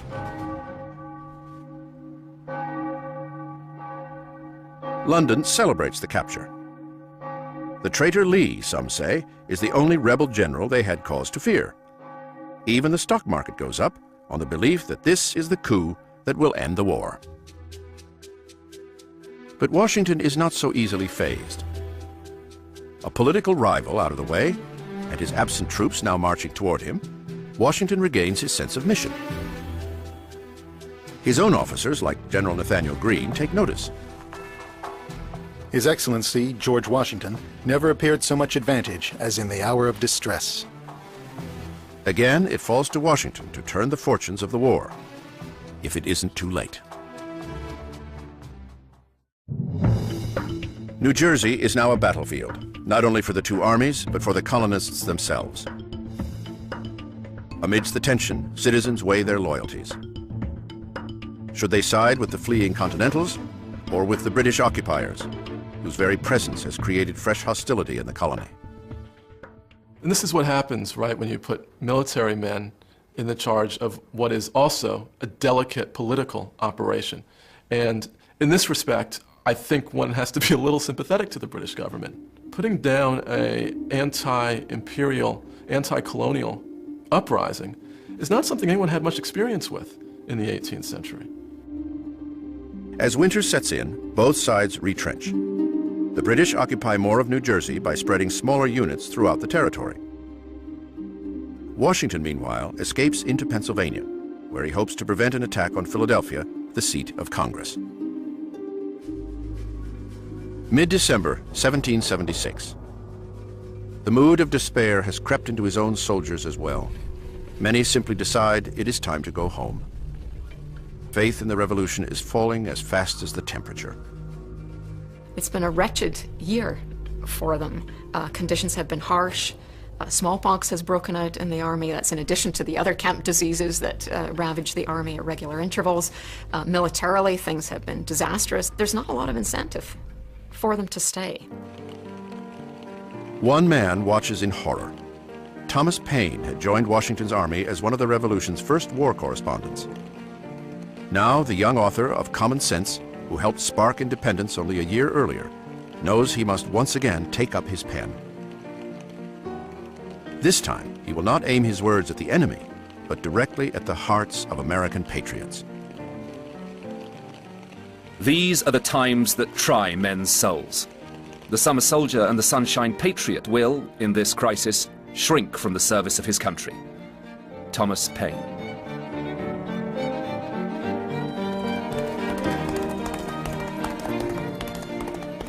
With a sense that the war rides as much on his words as on the musket ball, Paine rushes to Philadelphia to print his new manifesto. There, Paine finds his hometown in chaos. Fear and rumor are spreading like a virus. Citizens are convinced that Washington's forces won't be able to defend Philadelphia. In response, people flee.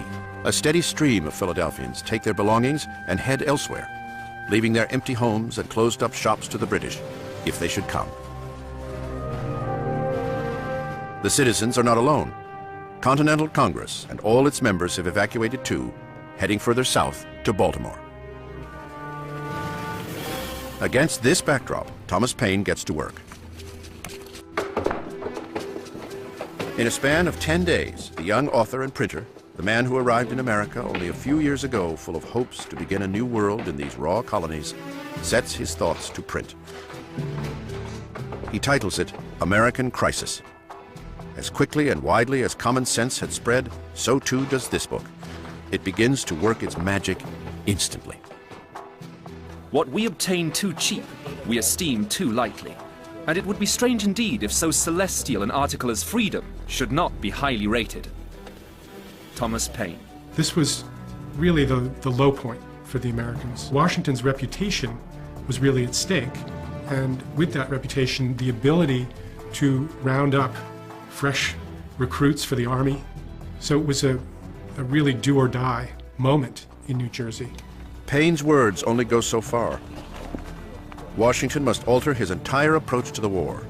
He must make some bold move that will restore faith in him and in the durability of the revolution. He makes up his mind, I've got to shift tactics. He thinks that it isn't necessary to win the war on the battlefield. He just can't lose it. The most important thing is to keep the army together. At the same time, back home, convincing the mothers and wives and children of British soldiers that the cost of this war is too high in deaths, casualties, and for Parliament too, in money. For the British commander, William Howe, things are not going as planned. The occupation of New Jersey has spread his forces thin. In London, people are asking why the war is not yet won. He needs time to think. Howe has his army dig in for the winter. To guard against rebel attacks, he places Hessian forces at key junctions along the Delaware River, places like Burlington and Trenton. As the cold sets in, the British expect to catch their breath before the next season of fighting begins.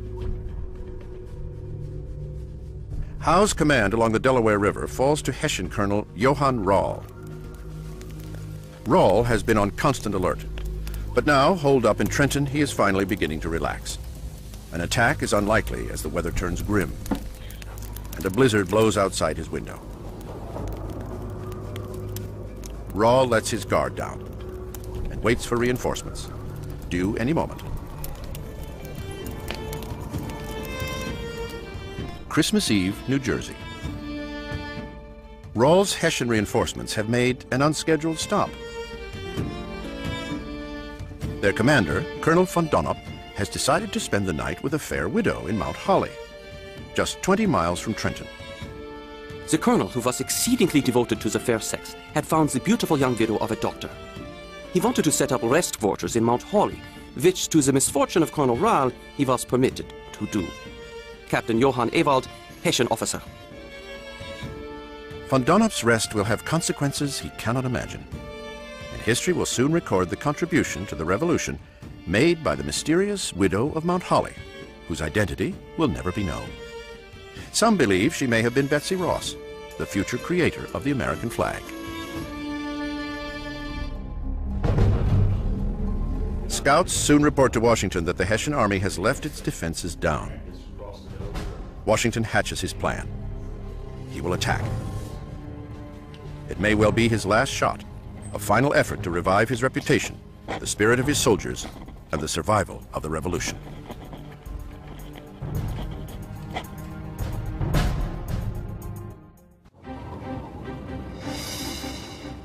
In the last cold days of 1776, Washington prepares his army for what may be the final gambit in the War of Independence. Few believe he can still be victorious. His own soldiers regularly leave the army as their commissions come up.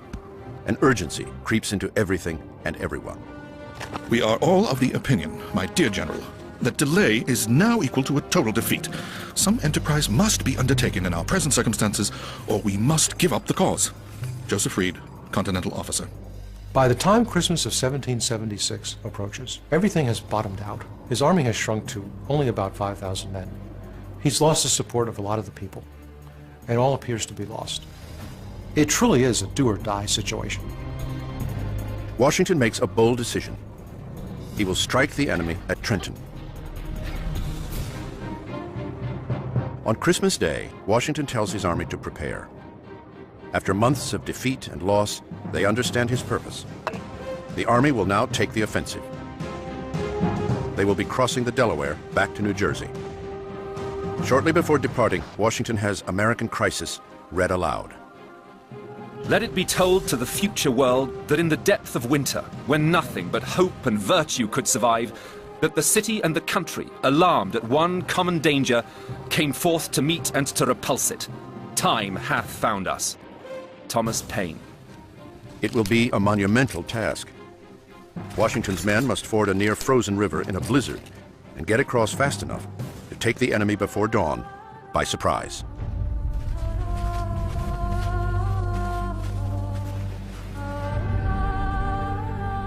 Yet Washington's leadership, his army, and the revolution all ride on the success of this singular mission. Washington himself will lead the soldiers into battle for the first time in the war. The general knows that if they fail, there will be no more chances. At 11 p.m., the boats begin to cross. It will be harder than they had even imagined. Every school child in America is familiar with the painting of Washington crossing the Delaware, when he's boldly in the front of the boat, standing up, looking heroically towards the eastern shore of the river. It would have been nice, but it didn't happen like that. Nobody stood up that night, wisely so. It was as severe a night as I ever saw. The frost was sharp, the current difficult to stern, the ice increasing, the wind high, and at 11 it began to snow. It was only with the greatest care and labor that the horses and artillery could be ferried over the river. Captain Thomas Rodney, Continental Officer. It takes most of the night to get the army over. It costs them severely in time. As dawn approaches, this surprise attack on the Hessian forces at Trenton grows nearly impossible. For a moment, Washington considers turning back. It made me despair of surprising the town, as I well knew we could not reach it before the day was fairly broke. I determined to push on at all events. General George Washington. 5 a.m. The weather worsens and the temperatures drop even further. The soldiers, some with only rags on their feet, begin to succumb to the elements. I was so benumbed with cold that I wanted to go to sleep. Had I been passed unnoticed, I should have frozen to death without knowing it. But as good luck attended me, Sergeant Madden came and made me walk about. John Greenwood, Continental Fifer. Not all are so lucky. 2 soldiers lay down in the snow, never to get up again. The others press on.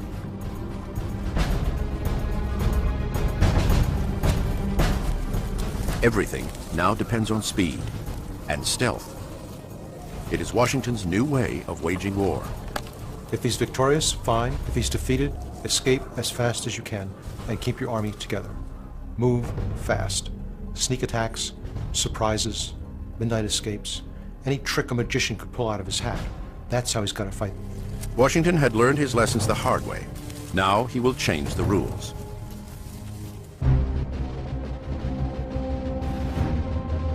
In a swift move, he catches the Hessians off guard. It sets off a fierce battle. Hessian soldiers scramble to grab their muskets and meet the enemy.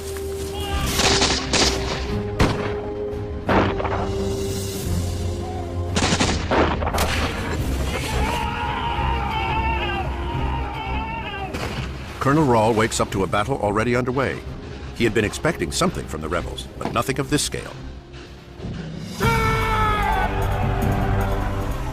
Nor is this the same army the Hessians once met in New York. Now the Continentals fight with fierce spirit. In bloody, chaotic engagements, they hold their own. Trenton is a small battle in numbers, but it is a vicious and closely fought one. Battle of Trenton is a brutal encounter. The Americans surprise the Hessians, who tumble out of their barracks, grab their muskets, and attempt to defend themselves. The battle lasts less than an hour, though. The Hessians don't have a chance because they're surprised.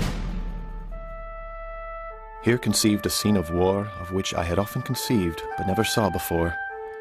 The hurry, the fright, and confusion of the enemy was not unlike that which will be when the last trump shall sound. Colonel Henry Knox, Continental officer. In the midst of the fighting, the Hessian Colonel Rahl is shot twice. As he dies in bed, the leaderless Hessians lose their will to go on. The path that had taken them from victory in New York ends with defeat at Trenton. 1,000 Hessians are captured or killed out of only 1,500 present. It is Washington's day. Trenton sends a resounding message. The Continental Army is back, and Washington is their undisputed leader. In a year of hardships and loss, he has now learned how to fight this war. Trenton illustrates the genius of George Washington. Here is an opportunity to strike the enemy where he's weak, when he's weak. This is going to establish the pattern for the rest of the war, in which the Continental Army will always live to fight another day, pick low-hanging fruit, frustrate the British, and continue to provide a thorn in the side of the different British commanders. Yet Washington faces one more challenge before 1776 is over.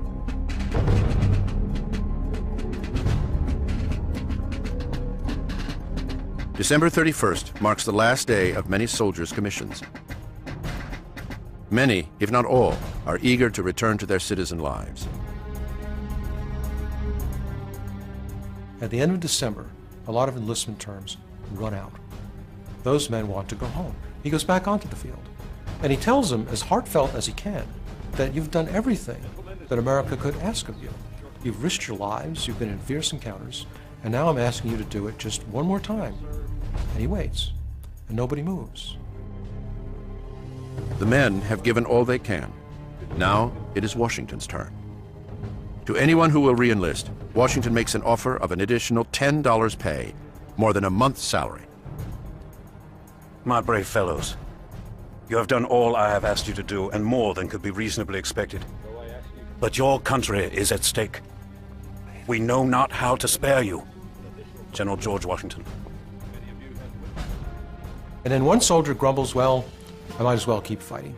He steps forward. Then others follow him.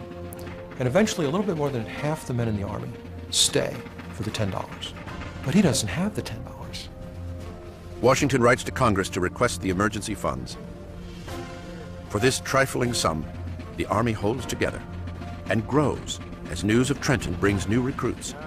At the very end of this dark year, Washington has revived the revolution.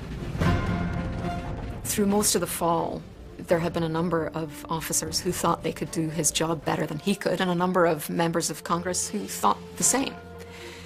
That changes after Trenton. That criticism evaporates, at least for a while. And it seems that the tide has turned. At least the army is going to continue to exist. And the army is the revolution. 1776, the year America is born, and a grueling test for the new nation. Liberty is embraced, and then very nearly lost. Washington has saved the revolution, but the biggest battles still lie ahead. With cautious optimism, a friend of George Washington writes him a New Year's card. The year 1776 is over. I am heartily glad of it, and hope neither you nor America will be plagued with such another.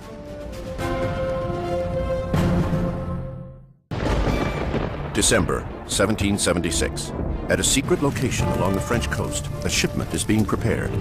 Rifles, uniforms, gunpowder, and ammunition are crated and boarded, bound for America. It is a gesture of solidarity from France against their common enemy, Great Britain. The weapons will aid Washington's notoriously undersupplied army, which has just unleashed a Christmas surprise on the British. The Battle of Trenton has bolstered the rebels.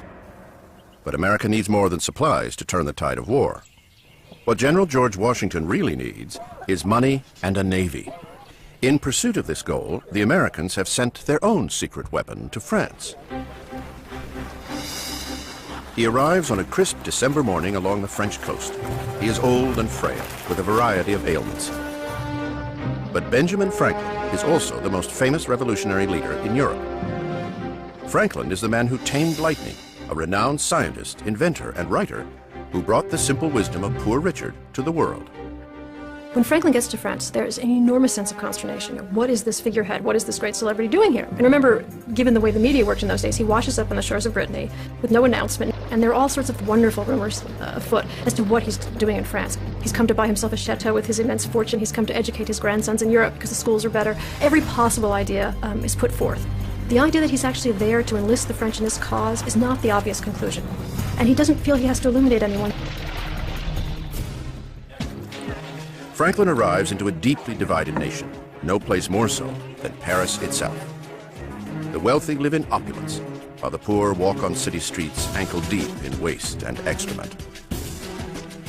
This dichotomy has produced new thinking about Europe's age-old system of class. The French read Thomas Paine and cheer America's revolution. As one Frenchman noted, there is 100 times more enthusiasm for this revolution in the Paris cafes than in the colonies.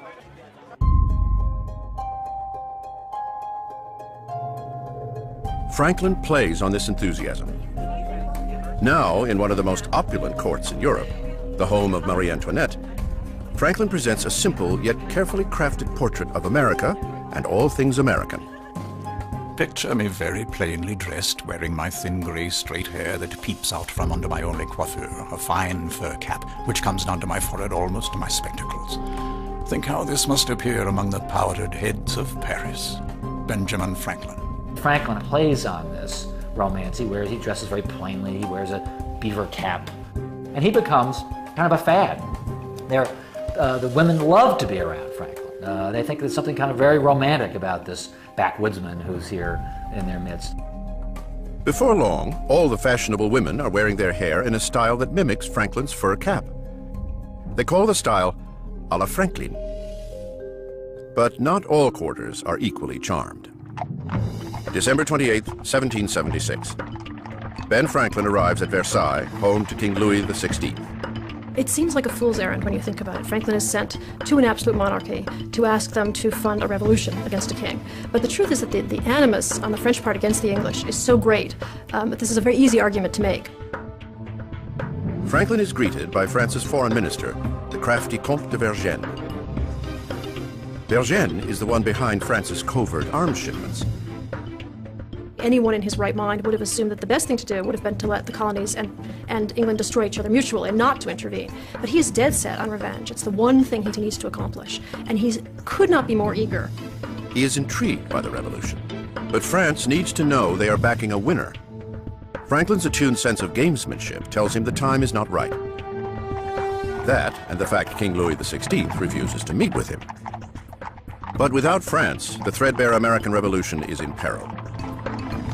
For now, Franklin will have to wait and pin his hopes on events 3,000 miles away, where only a great American victory could budge the French. But that couldn't seem less likely. Back in New Jersey, the Continental Army is in bad shape. The Americans have not yet figured out how to feed and supply the army. John Adams, the always outspoken member of Congress, complains, "Our army is an object of wretchedness enough to fill a human mind with horror. Disgraced, defeated, discontented, dispirited, diseased, naked, undisciplined, eaten up with vermin. No clothes, beds, or blankets. No medicines, no victuals but salt pork and flour." And as winter turns to spring, the problems only worsen. No one is joining the army, and officers sent on recruiting missions must dig deeper to fill the quotas for new recruits. The colonists, like every generation before or after, seem convinced that the war is going to be over by Christmas. When the war isn't over by Christmas, Washington has a hard time recruiting soldiers. And it's in 1777 that we see many states beginning to offer significantly increased bounties. That's a cash payment for enlistment. Service in the Continental Army is now offered as an alternative to corporal punishment when you're brought into court. Service in the Continental Army is encouraged for vagrants. The shortages of trained soldiers hits the Army hard. No place more than the northern American outpost of Fort Ticonderoga, where America's inexperienced recruits are about to become the target of a major British attack.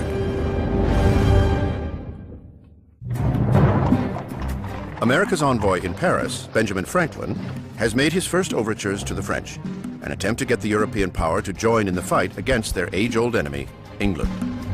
But for now, the elder statesman has come away empty-handed. Swaying the French will take a major American victory back in the colonies, where the British are getting ready to mount a new round of assaults. June 1777. Just south of Montreal, Canada, a new British general has arrived in America. General John Burgoyne surrounds himself with all the trappings that wealth and status afford. He has recently returned to the colonies, where he witnessed the British loss of Boston just 2 years earlier. Burgoyne's goal, to take revenge and end the war, whatever the cost. It is an endgame he has staked his career on. John Burgoyne has always led the good life. A gambler, a military man by career, a playwright by hobby, a social climber by marriage, Gentleman Johnny, as his soldiers call him, leans towards the dramatic. Before his return to America in June, the cocky Burgoyne wagers that he will have the war won by Christmas.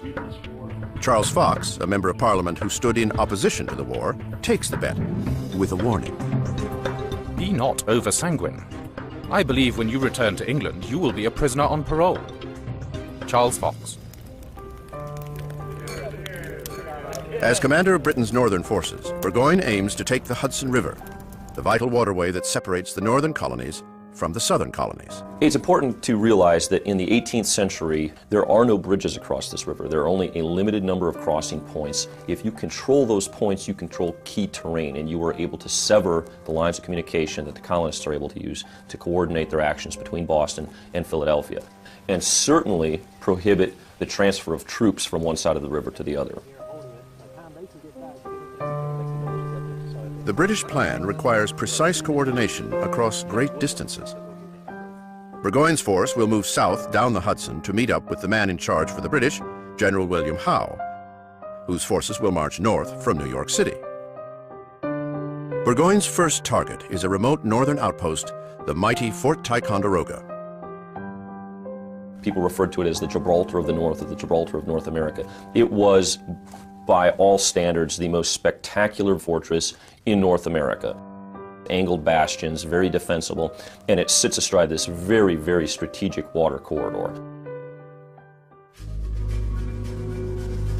July 2nd, 1777. General Burgoyne's force of 8,000 descends upon Fort Ticonderoga. The undermanned Americans are at a mighty disadvantage. Just 2,500 Continentals guard the fort.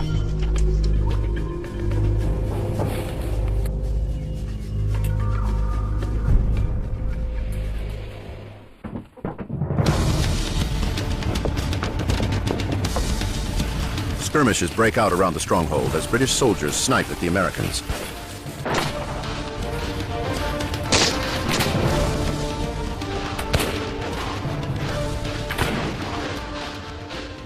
But taking the fort will require a strategic advantage. Fort Ticonderoga sits on a peninsula surrounded by 3 mountains, but the lean American forces can only defend 2 of them. The steepest and most formidable, the aptly named Mount Defiance, is left unprotected. But from its ridge, artillery has an easy shot into the fort. It is the weak spot that Burgoyne will exploit. July 5th. Burgoyne dispatches a unit to the west side of Mount Defiance. Their mission? To drag their cannon to the top. It is a treacherous climb, but out of sight of the Americans. By noon, they crest the ridge and position themselves for a clear shot into the fort. With one move, Burgoyne puts the Americans in an indefensible position. And without firing their cannon once, leave the outmaneuvered Americans no choice but to retreat. It is an easy win for Burgoyne, and bolsters his belief that the campaign to take the Hudson River will be a simple one.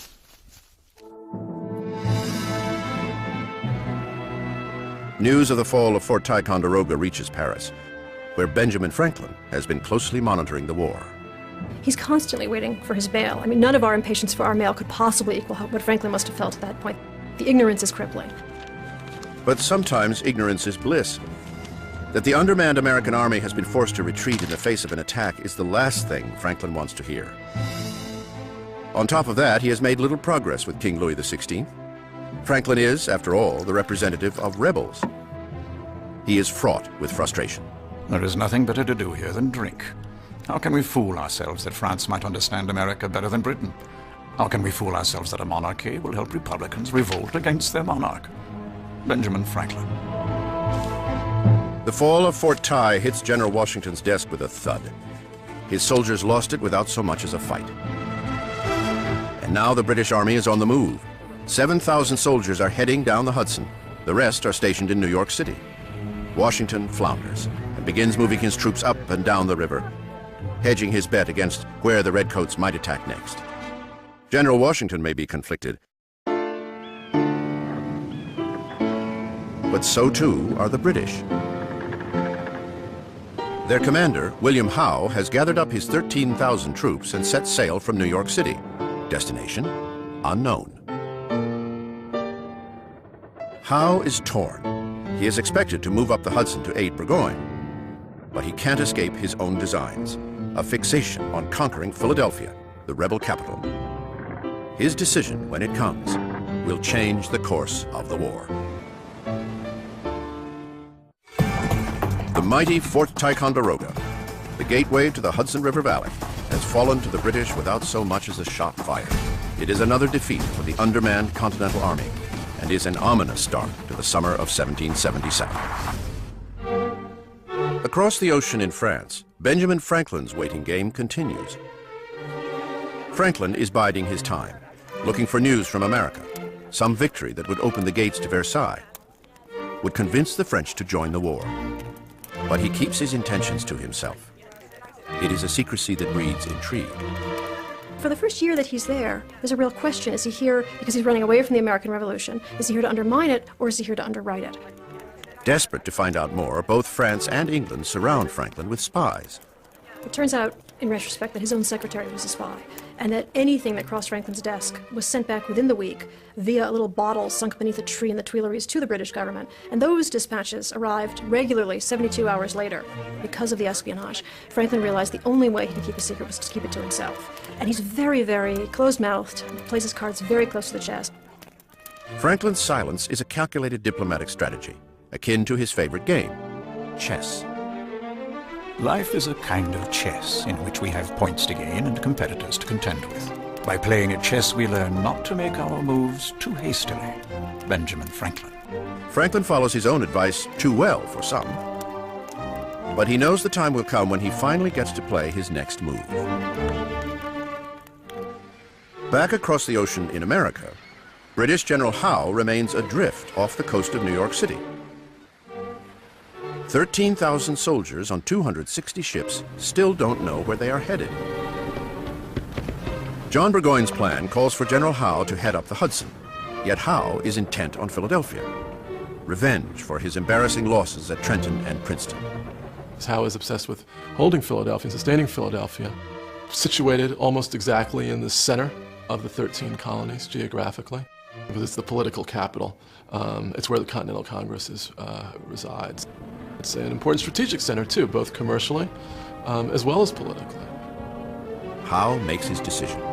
He will abandon Burgoyne, his Northern Army, and the Hudson Campaign. He will invade Philadelphia. In one move, he changes the course of the war.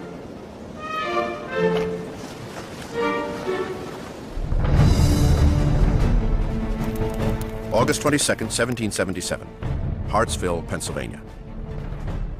American scouts bring word to Washington that Howe's fleet has entered the Chesapeake Bay. Their target is now clear. They are headed for the rebel capital.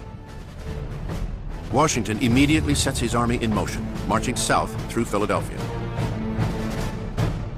3 days later, the British land at Elk Point, Maryland, and begin their northward march. The two armies are now on a collision course. September 11th, 1777, Chadds Ford, Pennsylvania.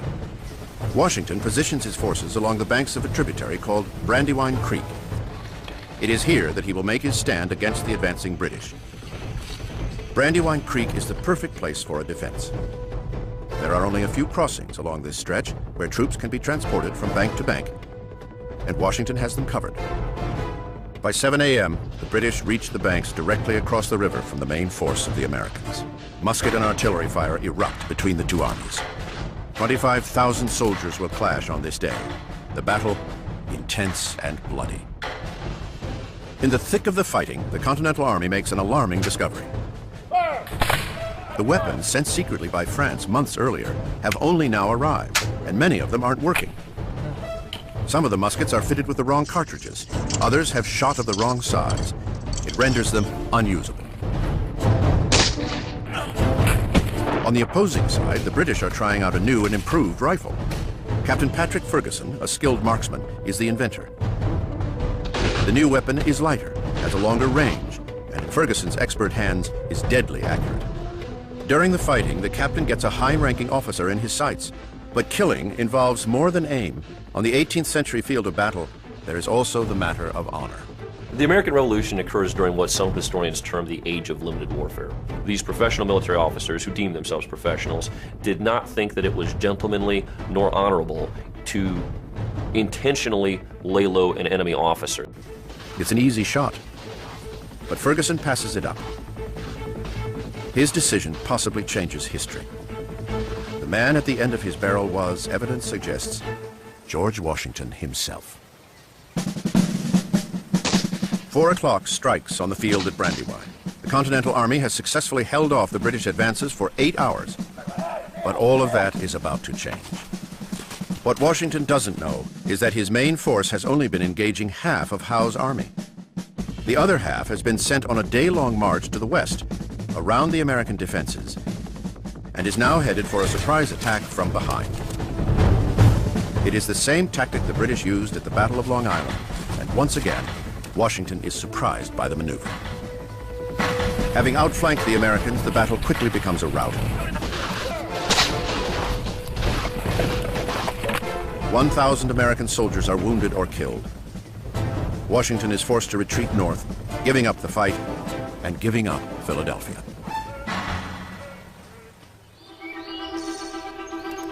Six weeks later, the news reaches America's emissary to France, Benjamin Franklin. His hometown, the rebel capital, Philadelphia, has fallen to the British. In response, the sage statesman makes an unlikely quip. Instead of Howe taking Philadelphia, Philadelphia has taken Howe. This is not only spin of the finest kind, from a man who, remember, made his name writing hoaxes and dispensing misinformation in his own papers.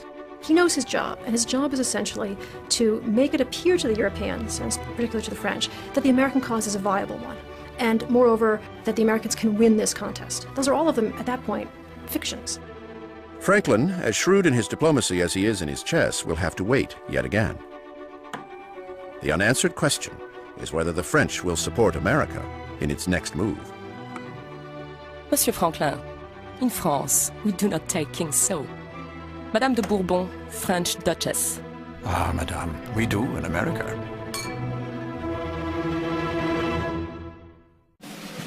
Back in the colonies, America's Northern Army is getting ready for a battle that will turn the tide of the war. September 11th, 1777. Washington's army takes on the British at Brandywine Creek. 25,000 soldiers clash, but the Americans are outflanked by their enemy. It is another rout for the British, as the rebel capital Philadelphia falls into enemy hands. But British General Howe's decision to take Philadelphia has meant abandoning his Northern Army.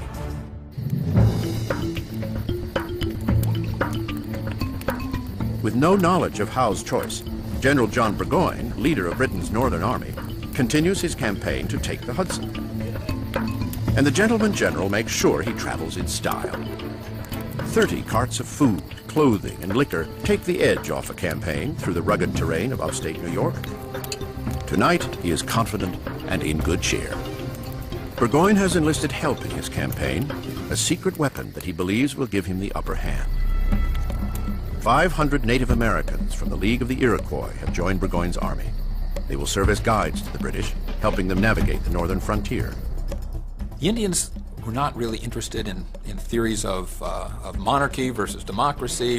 The Indians were playing it according to how is this going to play for us? Which side is going to be most likely to grant us our sovereignty? Who is our greatest friend, and conversely, who is our biggest threat?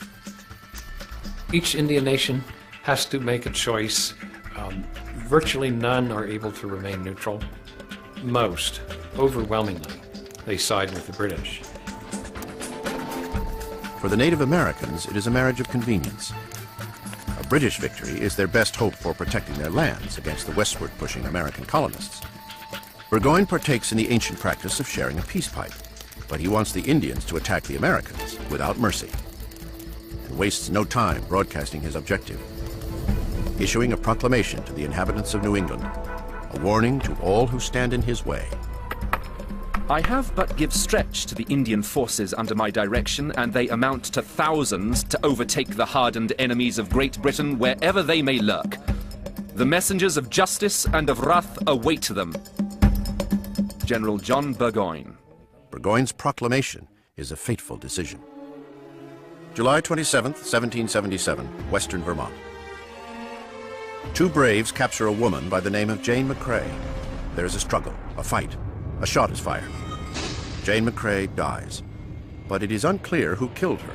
There are varying versions of this story, and some contend that in fact she was killed by militiamen firing on the Indians in an attempt to rescue her. However she actually met her fate, this is one of those sort of events that's prone to being manipulated for propaganda purposes. The story spreads through the colonies with lightning speed and becomes fodder for brutal anti-Indian propaganda of the highest order. It is written that bloodthirsty Indians have killed a white woman, and Burgoyne is held accountable. Back in the British camp, the scalp of Jane McCrae is presented to Burgoyne, who receives it with disgust, even though he is the one who ordered the raids. The savages, having scalped a young lady, their prisoner, fills me with horror. I would rather put my commission in the fire than serve a day if I could suppose government would blame me for such strong acts, such unheard barbarities. But Burgoyne's reaction is too little, too late. The killing of McCrae becomes a call to arms. Militia grab their muskets and head to the Hudson Valley and begin to pour into Continental camps. For General Horatio Gates, who arrived on Washington's orders in August to take over as leader of America's Northern Army, it is the boost he has been waiting for. Gates is a proud, albeit disheveled man who comes from a clouded past. Born in Britain to a servant mother, he is rumored to be a bastard son. America has given him an escape from the rigid class structure of Europe. War, a chance to gain glory against his former home. But he harbors even greater ambitions. Horatio Gates wanted to be commander-in-chief of the American Army. And it goes much beyond that. Whoever was the victorious leader of the revolutionaries would emerge as the leader of a new nation. There had to be a new ruler, some new kind of ruler. No one had decided what yet. I think he might have been that ambitious and that foolish. Gates adds fuel to the furor over the killing of Jane McCrae, writing an open letter directly to his adversary. That the famous Lieutenant General Burgoyne should hire the savages of America to scalp Europeans and the descendants of Europeans is more than will be believed in Europe. They are harsh words to an old friend. Gates knows his rival John Burgoyne well. In the 7 Years' War, they were comrades in arms, registered one after the other in the British military ledger as gentleman to be lieutenant. Now Gates sees his chance for glory. In beating his old country and gentleman Johnny Burgoyne, he will prove himself to Congress, which, to him, still doesn't recognize his worth. Gates orders his army to a position where he knows the British will have to pass, just south of a region of New York called Saratoga. Gentleman Johnny Burgoyne continues his southward march, but there is no sign of reinforcements. Burgoyne has made a fateful decision to press forward rather than wait for news from Howe. Clues as to what lies ahead are all around him.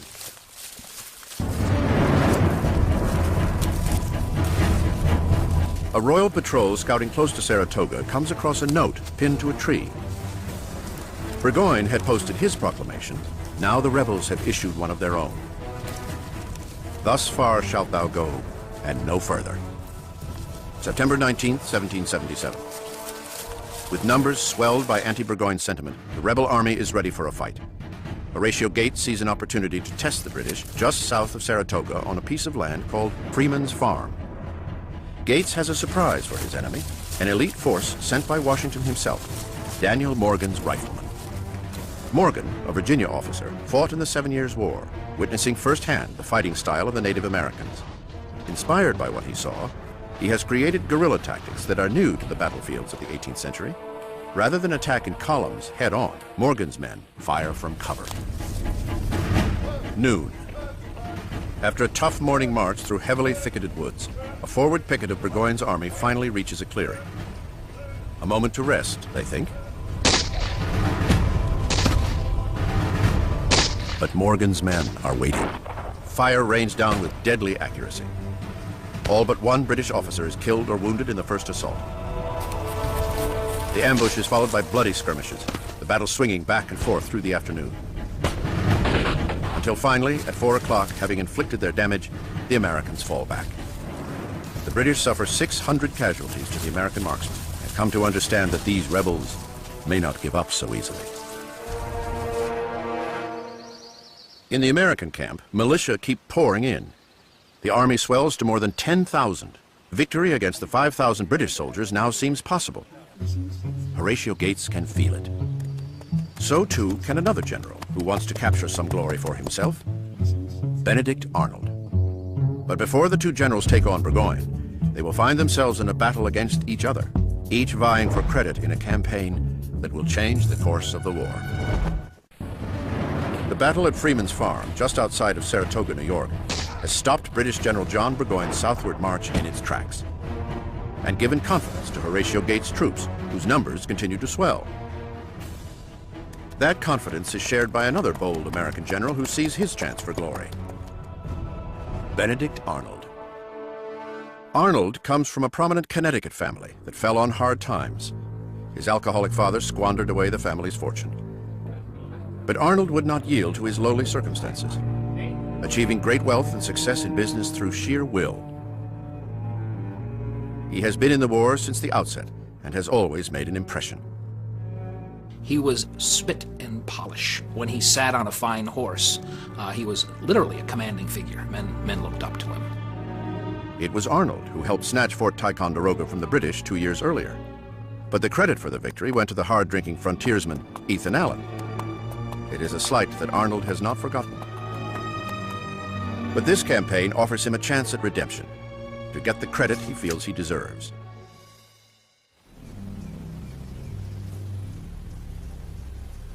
Meanwhile, around Saratoga, New York, the two armies wait, just miles away from each other. They wait, as soldiers do, for their next order.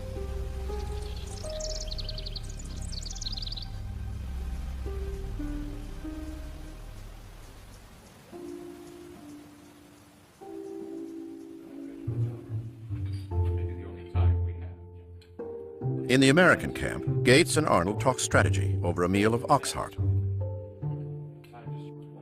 Their army has swelled to twice the size of Burgoyne's. The question is, what to do next? And the two generals have two different ideas. Arnold, ever on the offensive, proposes an aggressive act, an attack on Burgoyne. Gates, however, is characteristically circumspect. Let Burgoyne come to them. The conversation turns heated, tempers flare. Horatio Gates couldn't stand Benedict Arnold, considered him an upstart, an arrogant upstart. And Benedict Arnold, like many of the revolutionary soldiers, called Gates Granny Gates, a fussy old woman. But the headstrong Arnold takes his argument one step too far. Gates, in no uncertain terms, reminds Arnold that it is he who is the ranking officer. And Gates banished his best general from the dinner table, insulted him, wouldn't let him come to meetings, told him basically stay in your quarters, which were a little hut on the edge of the battlefield. And Benedict Arnold fumed as a result of that dinner and decided that he would have to defy the orders of his commanding officer because he believed the Americans were going to be beaten if it were up to Granny Gates.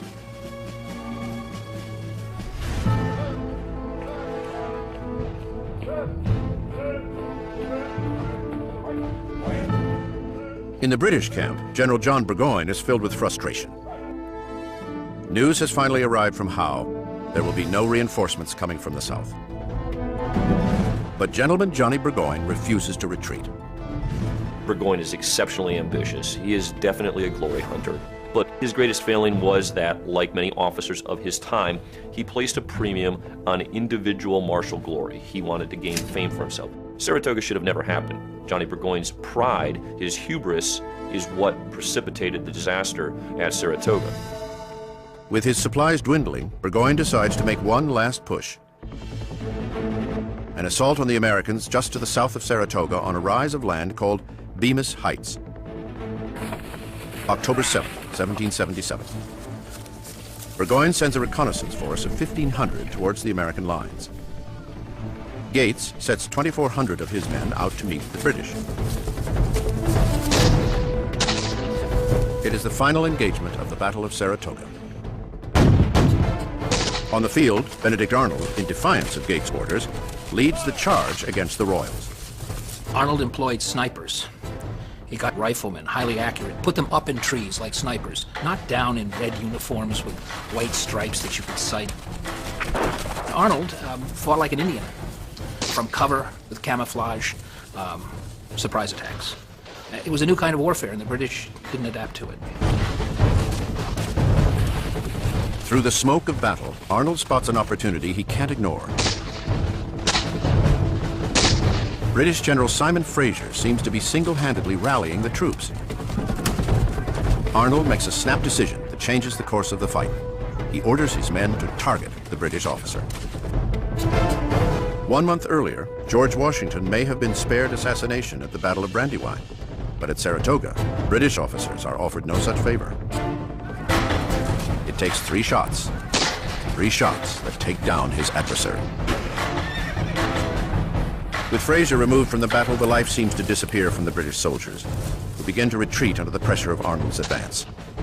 But not before taking a well-placed shot of their own. Benedict Arnold takes a bullet to the leg and barely survives being crushed by his horse. When the battle was over, his second-in-command said, "Sir, where are you hit?" And Arnold said, "It's my leg. I wish it had been my heart." And I do too. I wish it had been in his heart, because if he had died at that moment, he would have been the great hero of the Revolution. With Arnold's leadership, the British attack is repelled and the campaign to take the Hudson comes to an end. Yet it is Horatio Gates who will take the credit for the victory. Gates doesn't mention Arnold in his dispatches and garners all the glory for himself. The people and the press hail Gates as the new American hero. In fact, the hero of the battle was Benedict Arnold. October 17th, 1777, noon. 2 generals meet each other on a field of surrender. After a 7-month campaign down the Hudson, General John Burgoyne comes face to face with his old colleague, Continental General Horatio Gates. Burgoyne's ill-fated journey ends here, with the surrender of 6,000 of his soldiers, the largest capture of British forces in the entire war. Burgoyne will return home a prisoner of war. losing not only his year-old wager, but his military career. General William Howe, who delivered Philadelphia to the British with the best of intentions, has had enough. No one in Britain is celebrating the capture of Philadelphia. Instead, they blame Howe for not coming to Burgoyne's aid. Just 5 days after the surrender at Saratoga, Howe prepares his resignation to return home, leaving behind the rebels and the war that should have ended long ago. Across the Atlantic, America's envoy to France, Benjamin Franklin, receives the news. The victory at Saratoga has changed the war and changed the world. I don't think anyone was as surprised by the news of Saratoga as Franklin. There had been nothing but bad news from the colonies. It's fair to say certainly that he is waiting for something like this. Saratoga is certainly the thing which finally puts him in a position to be able to sign the deal with the French. Benjamin Franklin has played his game perfectly. Now, the next move is his. He dons his old blue velvet suit, the same one he wore 3 years ago on the fateful day the British ministry all but accused him of treason. He wears it again, at last, to Versailles and a meeting with the French leadership. The news of victory at Saratoga is exactly what France's King Louis XVI wants to hear. He pledges his army, and more importantly, his navy, to the American cause. It amounts to a declaration of war between France and England. The American Revolution, which started as a far-off colonial uprising, is now a world war. They might be celebrating in Paris, but as the winter of 1777 takes hold, General Washington has less to be joyous about. Horatio Gates's anointment as the hero of Saratoga again raises questions over who should be in charge of this army. Philadelphia, New York, and large parts of the colonies remain in British hands. Washington must turn his army and his leadership around, for the biggest battles still lie ahead. December 17th, 1777, White Marsh, Pennsylvania. A battered Continental Army, or what remains of it, marches north through the driving snow in search of winter quarters. The year's campaigns have taken a heavy toll on the soldiers. Their clothes are tattered, their spirits down. The Commander-in-Chief, George Washington, is feeling the strain as well. 3 months earlier, another American general, Horatio Gates, catapulted himself onto the national scene by defeating the British at Saratoga, New York. The victory has given America a new war hero, one with boundless ambition. Horatio Gates wanted to be commander-in-chief of the American Army. And it goes much beyond that. Whoever was the victorious leader of the revolutionaries would emerge as the leader of a new nation. At the same time that Horatio Gates's stock is on the rise, Washington's is in free fall. At Brandywine, Pennsylvania, the Americans fought the largest engagement of the war so far, and Washington suffered one of his worst losses. 1,000 American soldiers are wounded or killed, and Washington is forced to retreat north into New Jersey. The victory at Brandywine gives the British the prize they were after, the rebel capital, Philadelphia. Independence Hall, the seat of rebel power, now sits empty, a burning reminder of Washington's failures. America's rebel Congress is now a body in exile and have set up a new home 100 miles to the west of Philadelphia in York, Pennsylvania. In the chamber, there are murmurings that George Washington is weak-willed, that the general's poor judgment keeps the Americans from defeating the British. The expectations that civilian leaders had, that Howe's army could be conquered just like that. There were doubters and carping and criticism and Monday morning quarterbacking against what he had done. Revolutionaries like Samuel Adams are calling the abilities of their commander-in-chief into question. Our troops are victorious in the north. The enemy troops are divided and scattered over a country several hundred miles. If we do not beat them this fall, will not the faithful historian record it as our own fault? Samuel Adams. Congress takes action and names Horatio Gates to head the newly created Board of War, a position that gives him a say in American military strategy. This is the low point of George Washington's professional life. Congress begins to lose confidence in him. Gates' followers are pumping up Gates, and the idea is then broached that Gates ought to be the commander-in-chief. But now, Washington knowing that he's seen as weak, must win big soon to solidify that command.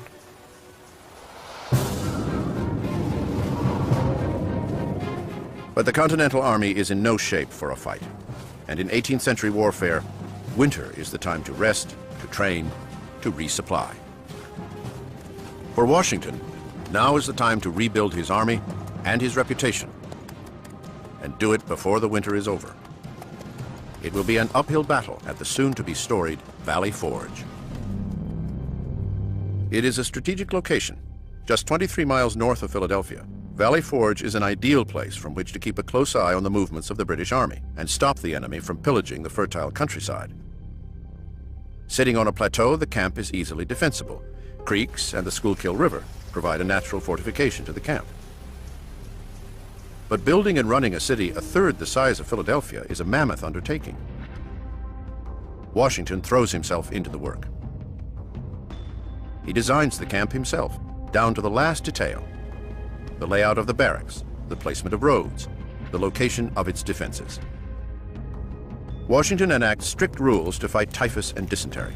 Soldiers who do not use proper privies face 5 lashes to be administered on the spot. Soldiers who contract venereal disease from prostitutes selling their services on the peripheries of the camp pay for their own treatment, $4 for the rank and file and $10 for the officers. These seemingly mundane tasks consume all of Washington's time. We might accuse him of being a micromanager, but in fact this was a situation that needed micromanaging. He has to really pay attention to the minutiae because it's the minutiae that's going to kill off his army. Dysentery and other camp diseases are going to create havoc in his camp unless matters of sanitation are attended to carefully. So he has to pay close attention to the details, and he does it really well. Washington's hands-on approach wins the admiration of his soldiers. And he assures the men that he himself will share in every hardship and partake in every inconvenience. During the first month of construction at Valley Forge, Washington chooses to live in a tent at the edge of the camp, alongside his army.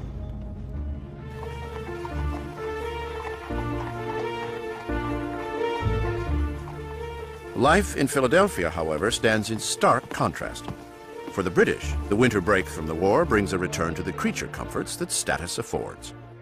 The British Army is very warm and comfortable wherever they want to be, whether it's New York or Philadelphia. They have no problems. Their problem is deciding which tavern to drink at night. The British may have lost at Saratoga, but they hold the rebel capital and are savoring it for all it is worth. Evenings are filled by social gatherings, and each Thursday there is a ball where Philadelphia's high society loyalists mingle with the British officer class. Back at Valley Forge, the temperature hovers around freezing, and many of the soldiers are forced to wrap their feet in rags for lack of shoes. But the men make do, fighting off the cold by playing cards, mending their clothes, and learning new drills. For soldiers like Joseph Hodgkins, the 34-year-old cobbler from Massachusetts, letters from home are a bittersweet reminder of what has been left behind.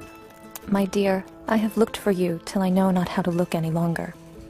Monday afternoon I was very low in spirits, almost despair of your coming home. Brother Perkins and sister send their love to you. Your most affectionate companion till death, Sarah. As the winter grinds on at Valley Forge, supply shortages become a problem. America has never had to feed and clothe an army. During the 7 Years' War, just a fraction of the soldiers' food came from the colonies. All the rest was shipped across the ocean from England. And since the outset of the war, the congressionally controlled provisioning offices have struggled mightily to supply the army. Supplying the Continental Army was immensely complex. We call it the Continental Army, thinking of it as a national permanent army, a regular army, which it was. But in many ways, it's still organized and paid for locally. Each state was responsible for supplying its own troops, and this creates enormous confusion. In February, the Army's supply lines grind to a halt. The staple diet for the soldiers becomes fire cakes, a meager meal made of flour mixed with water into an unappetizing paste that is cooked over an open fire. It is a far cry from the promised daily ration of a pound of beef and a pound of bread. Washington is all too aware of the hardships faced by his soldiers, With his army facing starvation, he throws himself into a writing frenzy, petitioning the states for more food and clothing, pleading to Congress for more power to oversee the supply offices, and imploring local officials to send more aid. But for all his efforts, relief is slow in coming. Washington will need help to turn his army back into a fighting force, and it will come from a most unlikely source. A new arrival in camp, a Prussian, who goes by the name of Frederick William Augustus Heinrich Ferdinand, Baron von Steuben.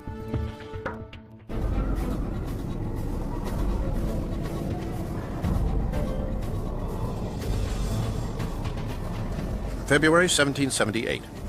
The winter at Valley Forge is taking a heavy toll on the Continental Army.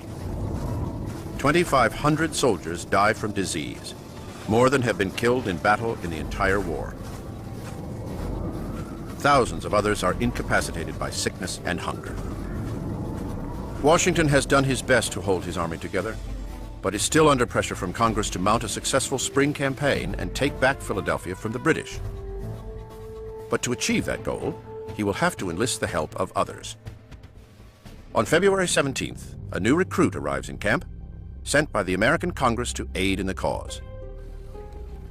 He calls himself Frederick William Augustus Heinrich Ferdinand, Baron von Steuben, and wears the bejeweled cross of the Order of de la Fidélité, denoting an honorary knighthood from Prussia.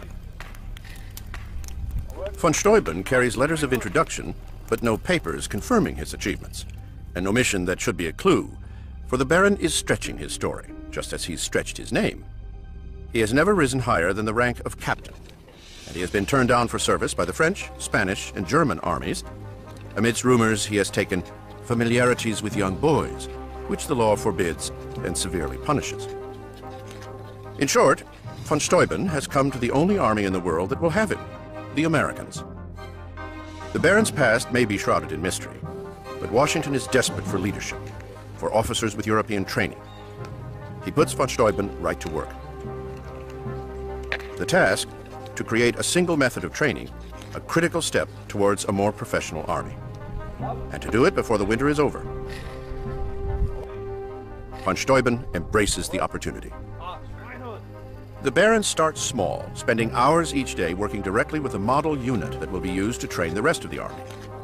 Baron von Steuben is a remarkable figure. Von Steuben's genius was the ability to distill the complexity of state-of-the-art European drill tactics into a digestible form to this raw material that was the American soldier.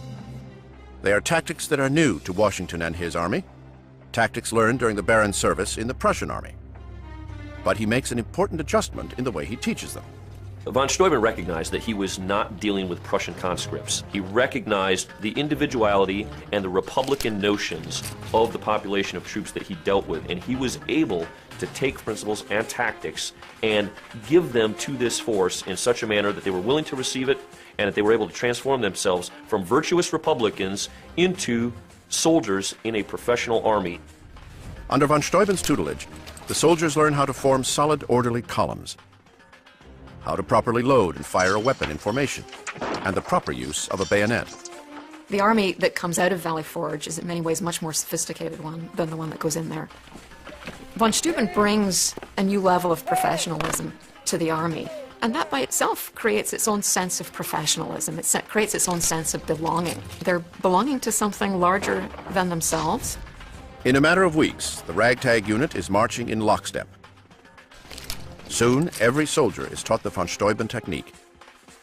It becomes the foundation for the Army's first training manual. Washington's army is slowly remade. It is nearly battle-ready.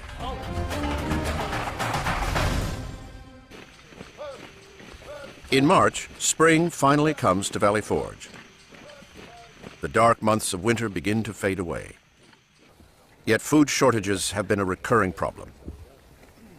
For the young General Nathaniel Greene, watching his army go hungry is more than he can bear. At 35, the formidable Greene is a rising star in the army, even though he is an unlikely soldier. Born in Rhode Island, Greene is a successful merchant from a devout Quaker family that loathes war. But he is ambitious and fiercely loyal.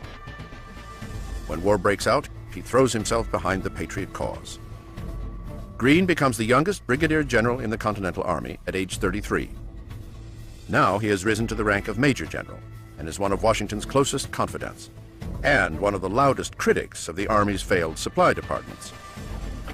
The Quartermaster General, Commissary General, and Clothier General departments are in such a wretched condition that unless there are some very good alterations in those departments, it will be impossible to prosecute another campaign. Our troops are naked, and the men getting sickly in their huts. Nathaniel Greene. Greene's experience as a merchant leads him to take matters into his own hands. He leads foraging parties into the Pennsylvania countryside to round up food and supplies. But the citizens are often unwilling to give up their property, even to an army fighting for their independence. It creates a precarious situation.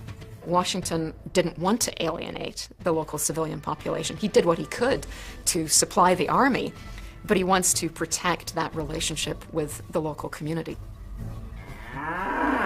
But desperate times call for desperate measures. When persuasion fails, livestock and grain are occasionally taken at the end of a musket. Greene leaves the scared civilians with the only reimbursement his army is offering, the promise of future payment, an IOU.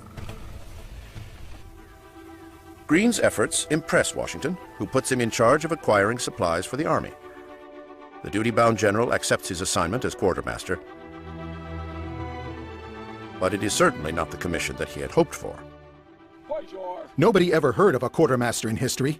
All of you will be immortalizing yourselves in the golden pages of history, while I am confined to a series of drudgeries to pave the way for it. Nathaniel Greene. This is the classic case of a successful general being called back to the Pentagon to be a bureaucrat. And Greene doesn't want that. But on the other hand, it's a sense of Puritan guilt. It's a sense of sacrificing what's good for you, what's good for your country. Greene dispatches foraging parties far and wide, south into Virginia, to the eastern shore of Maryland, and north into New Jersey, rebuilding the supply lines for the army.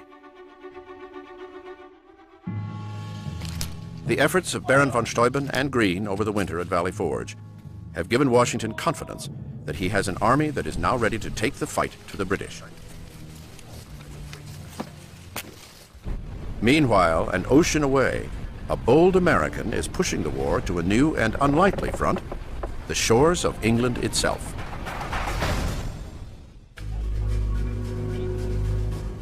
April 1778. The long winter at Valley Forge has finally come to an end. The Continental Army continues to train in preparation for the summer campaign, one that Washington hopes will bring a much-needed military victory and vindication for his previous losses. But the fighting season is still months away. For now, all the general can do is ready his troops. Unbeknownst to Washington, though, the war for independence is spreading to a new and unexpected front, across the ocean.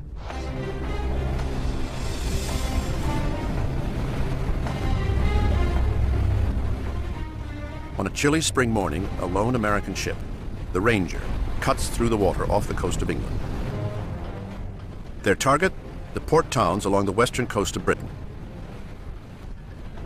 It has been 700 years since anyone has raided these shores.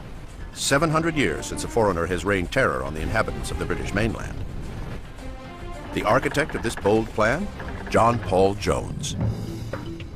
At first sight, the 31-year-old Jones is an unlikely captain. He is short in stature and soft in his speech.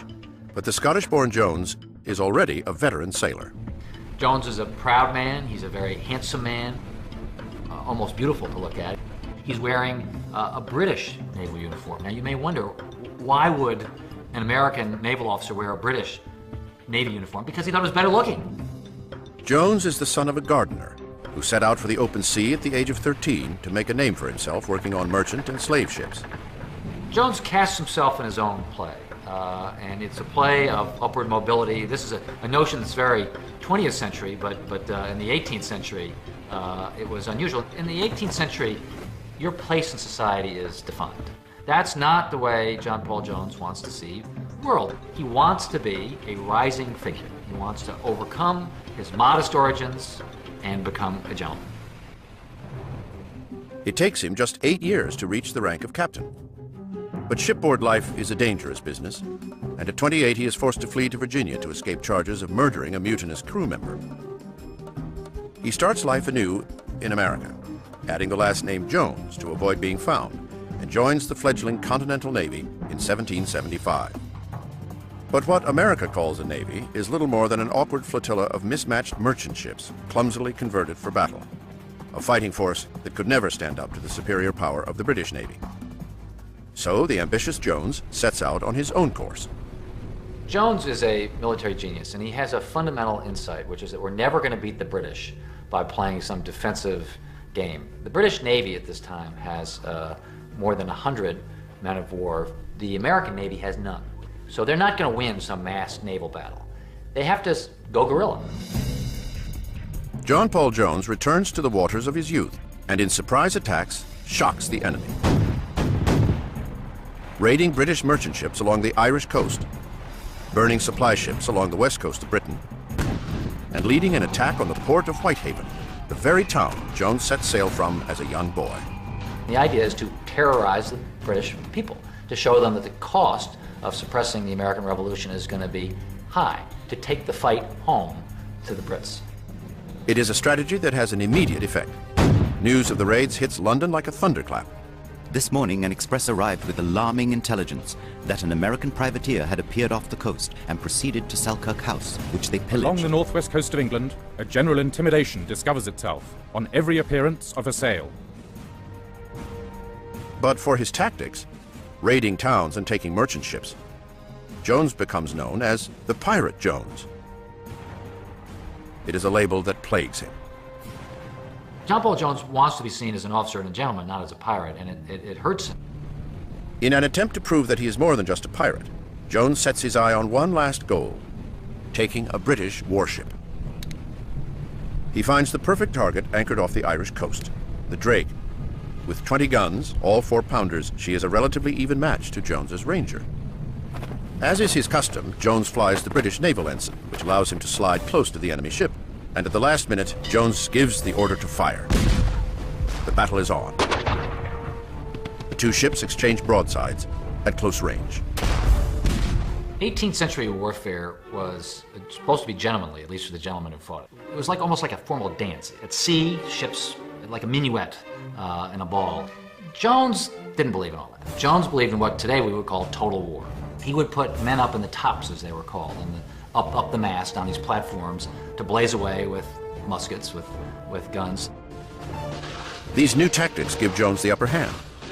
His crew rakes the deck of the Drake with hot grape shot that tears through sails and limbs. And after just 1 hour, the British lower their flag in defeat. Its significance is that no American ship has taken a British ship in a clean, fair fight. And the British Navy considers itself to be so superior to any other navy. So for an American ship to defeat a British ship was a real blow to the Brits, and it told them, what are we getting into here? The Ranger makes a hasty retreat, heading to France, the British Navy in desperate pursuit. For Jones, the mission is a success. What was done is sufficient to show that not all their boasted navy can protect their own coasts, and that the scenes of distress, which they have occasioned in America, may soon be brought home to their own doors. John Paul Jones. Jones has brought the revolution right to the doorstep of the British.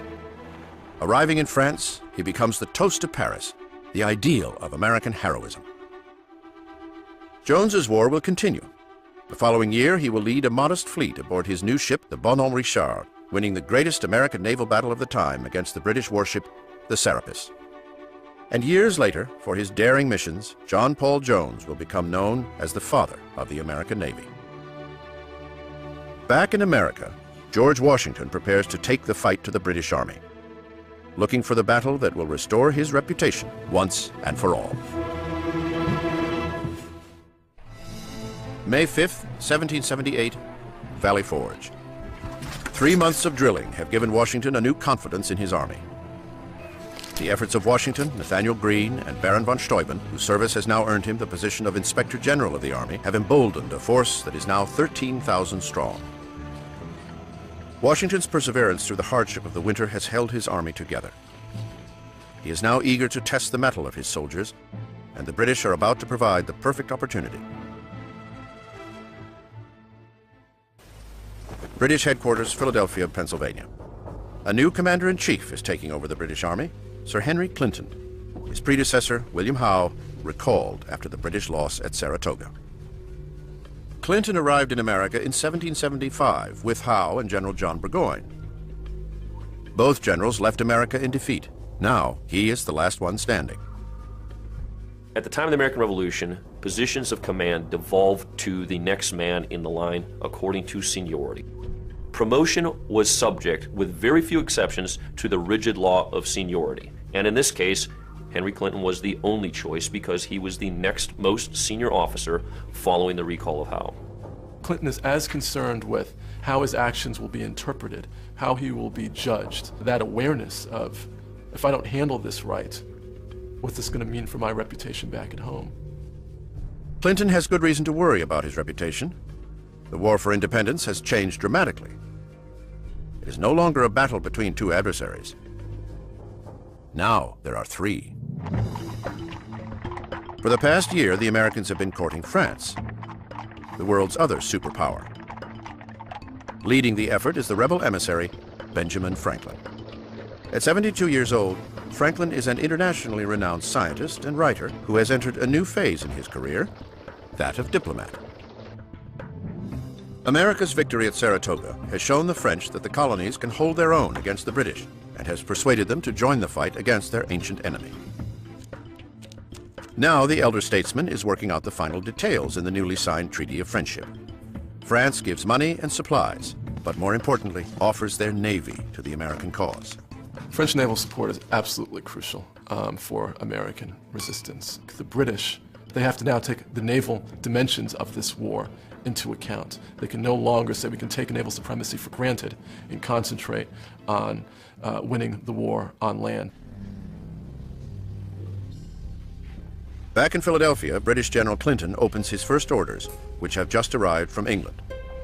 The British ministry has been forced to make a dramatic choice. In May 1778, the British hold Philadelphia, New York City, and Newport, Rhode Island.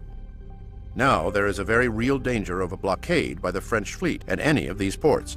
So Clinton is ordered to give up the rebel capital of Philadelphia and consolidate his forces in New York City. It is a forced retreat. Not how Clinton had expected his leadership to begin.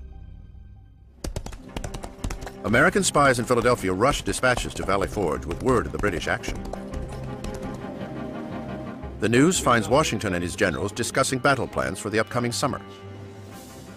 Now the question on the table is whether to move on the British when they begin their retreat to New York.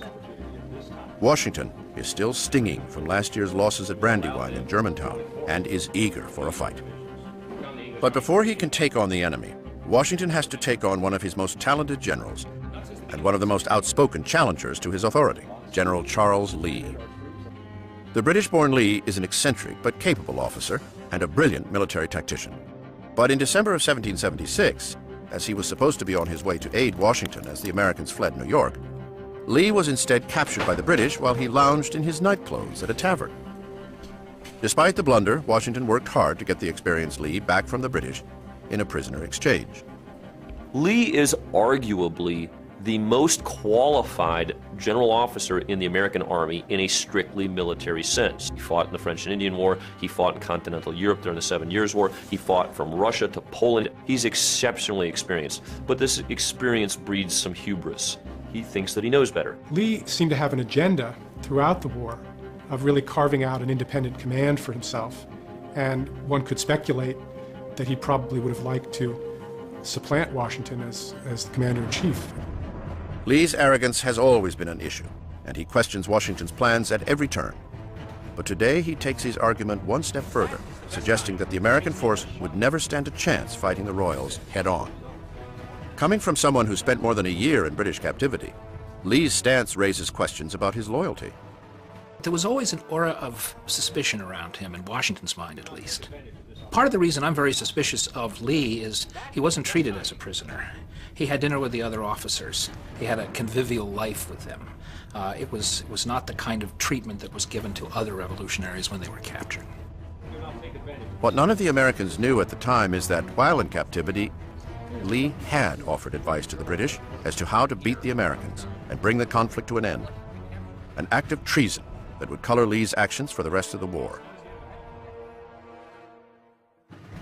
June 20th, 1778, Mount Holly, New Jersey. The main force of the British Army, 11,000 soldiers, have begun their withdrawal from Philadelphia to New York with a supply train that stretches more than 12 miles. Washington sees the British as vulnerable and wants to bring on a fight against the advice of his generals, including Saratoga's victor, Horatio Gates. But Gates, now stationed in Albany, New York, has become obsessed with a major campaign into Canada, an offensive that Washington calls the child of folly. Even supporters in Congress view the idea as impractical because it would split the American army in two. Gates's plan is rejected. The American army, 13,000 strong, breaks camp at Valley Forge and sets off after the British. For more than a week, the two armies march across New Jersey, covering 90 miles in a searing June heat.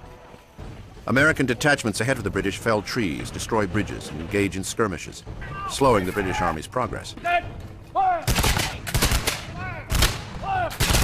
Until finally, Washington sees his opportunity for a full engagement.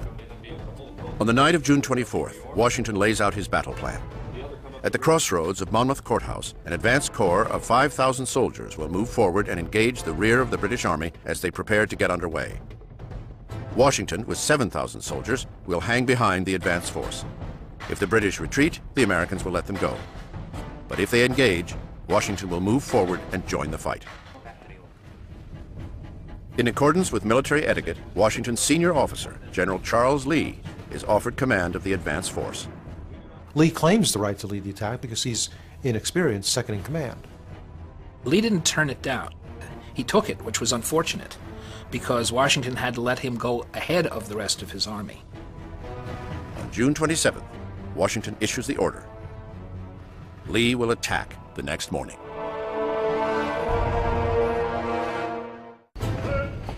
The British Army has been retreating across New Jersey for more than a week. And against the wishes of his generals, George Washington has set his army out in pursuit, seeking an opportunity to bring on a full engagement. Finally, at a crossroads called Monmouth Courthouse, the Continental Army catches up with the British. June 28, 1778. A devastating heat has engulfed the parched fields of eastern New Jersey. In the morning, General Charles Lee's men set off towards the British rear guard at Monmouth. Washington and 7,000 soldiers wait 7 miles behind Lee's troops.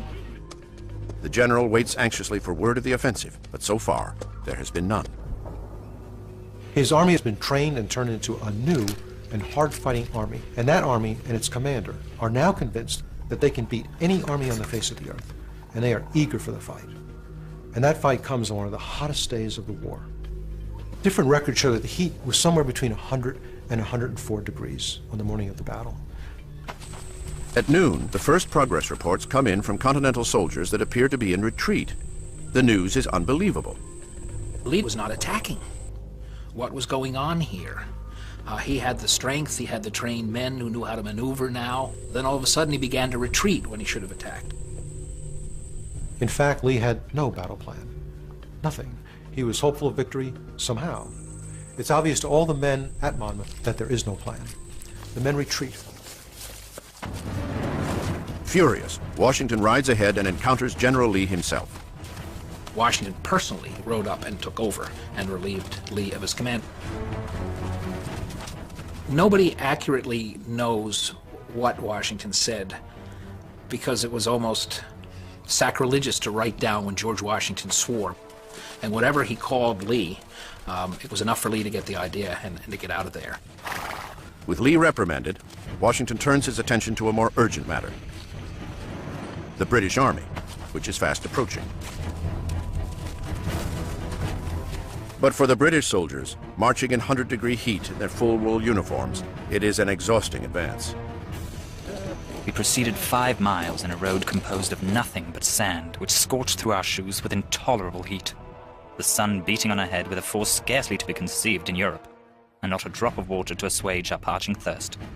A number of soldiers were unable to support the fatigue and died on the spot. Lieutenant William Hale.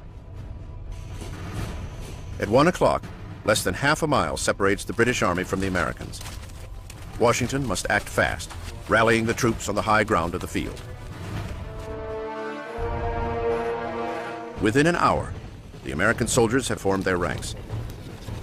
The British arrive, hot and exhausted from their march, only to face a Continental Army in a strong defensive position. The winter's training at Valley Forge is paying off, and Washington knows it. He then does something astounding.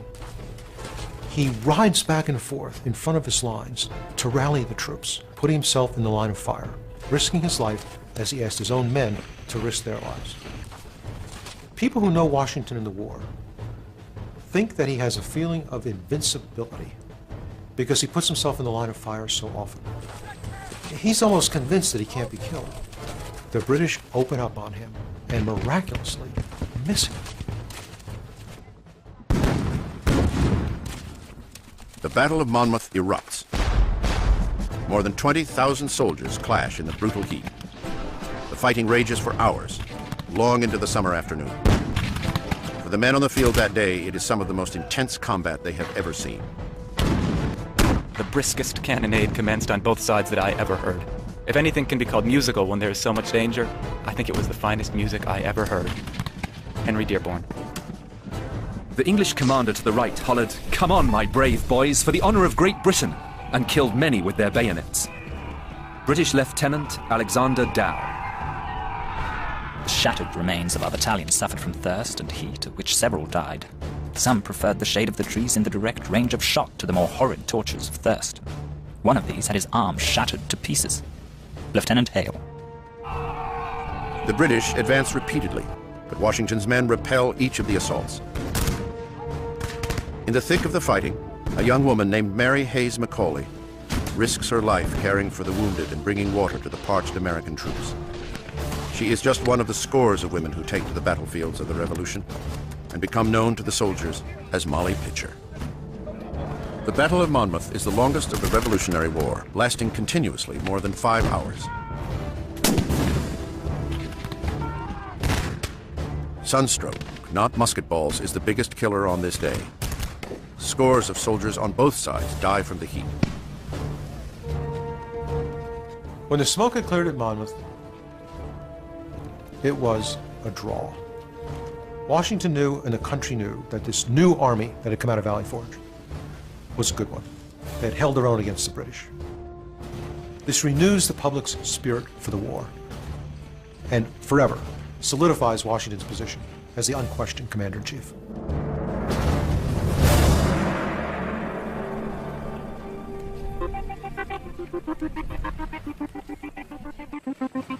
The Continental Army has proven itself a capable fighting force. Washington has proven his leadership as their general. For his retreat in the face of the enemy, Charles Lee will face court-martial. He will be wounded in one duel and challenged to 7 others for suggesting that the Americans could not stand up to the British.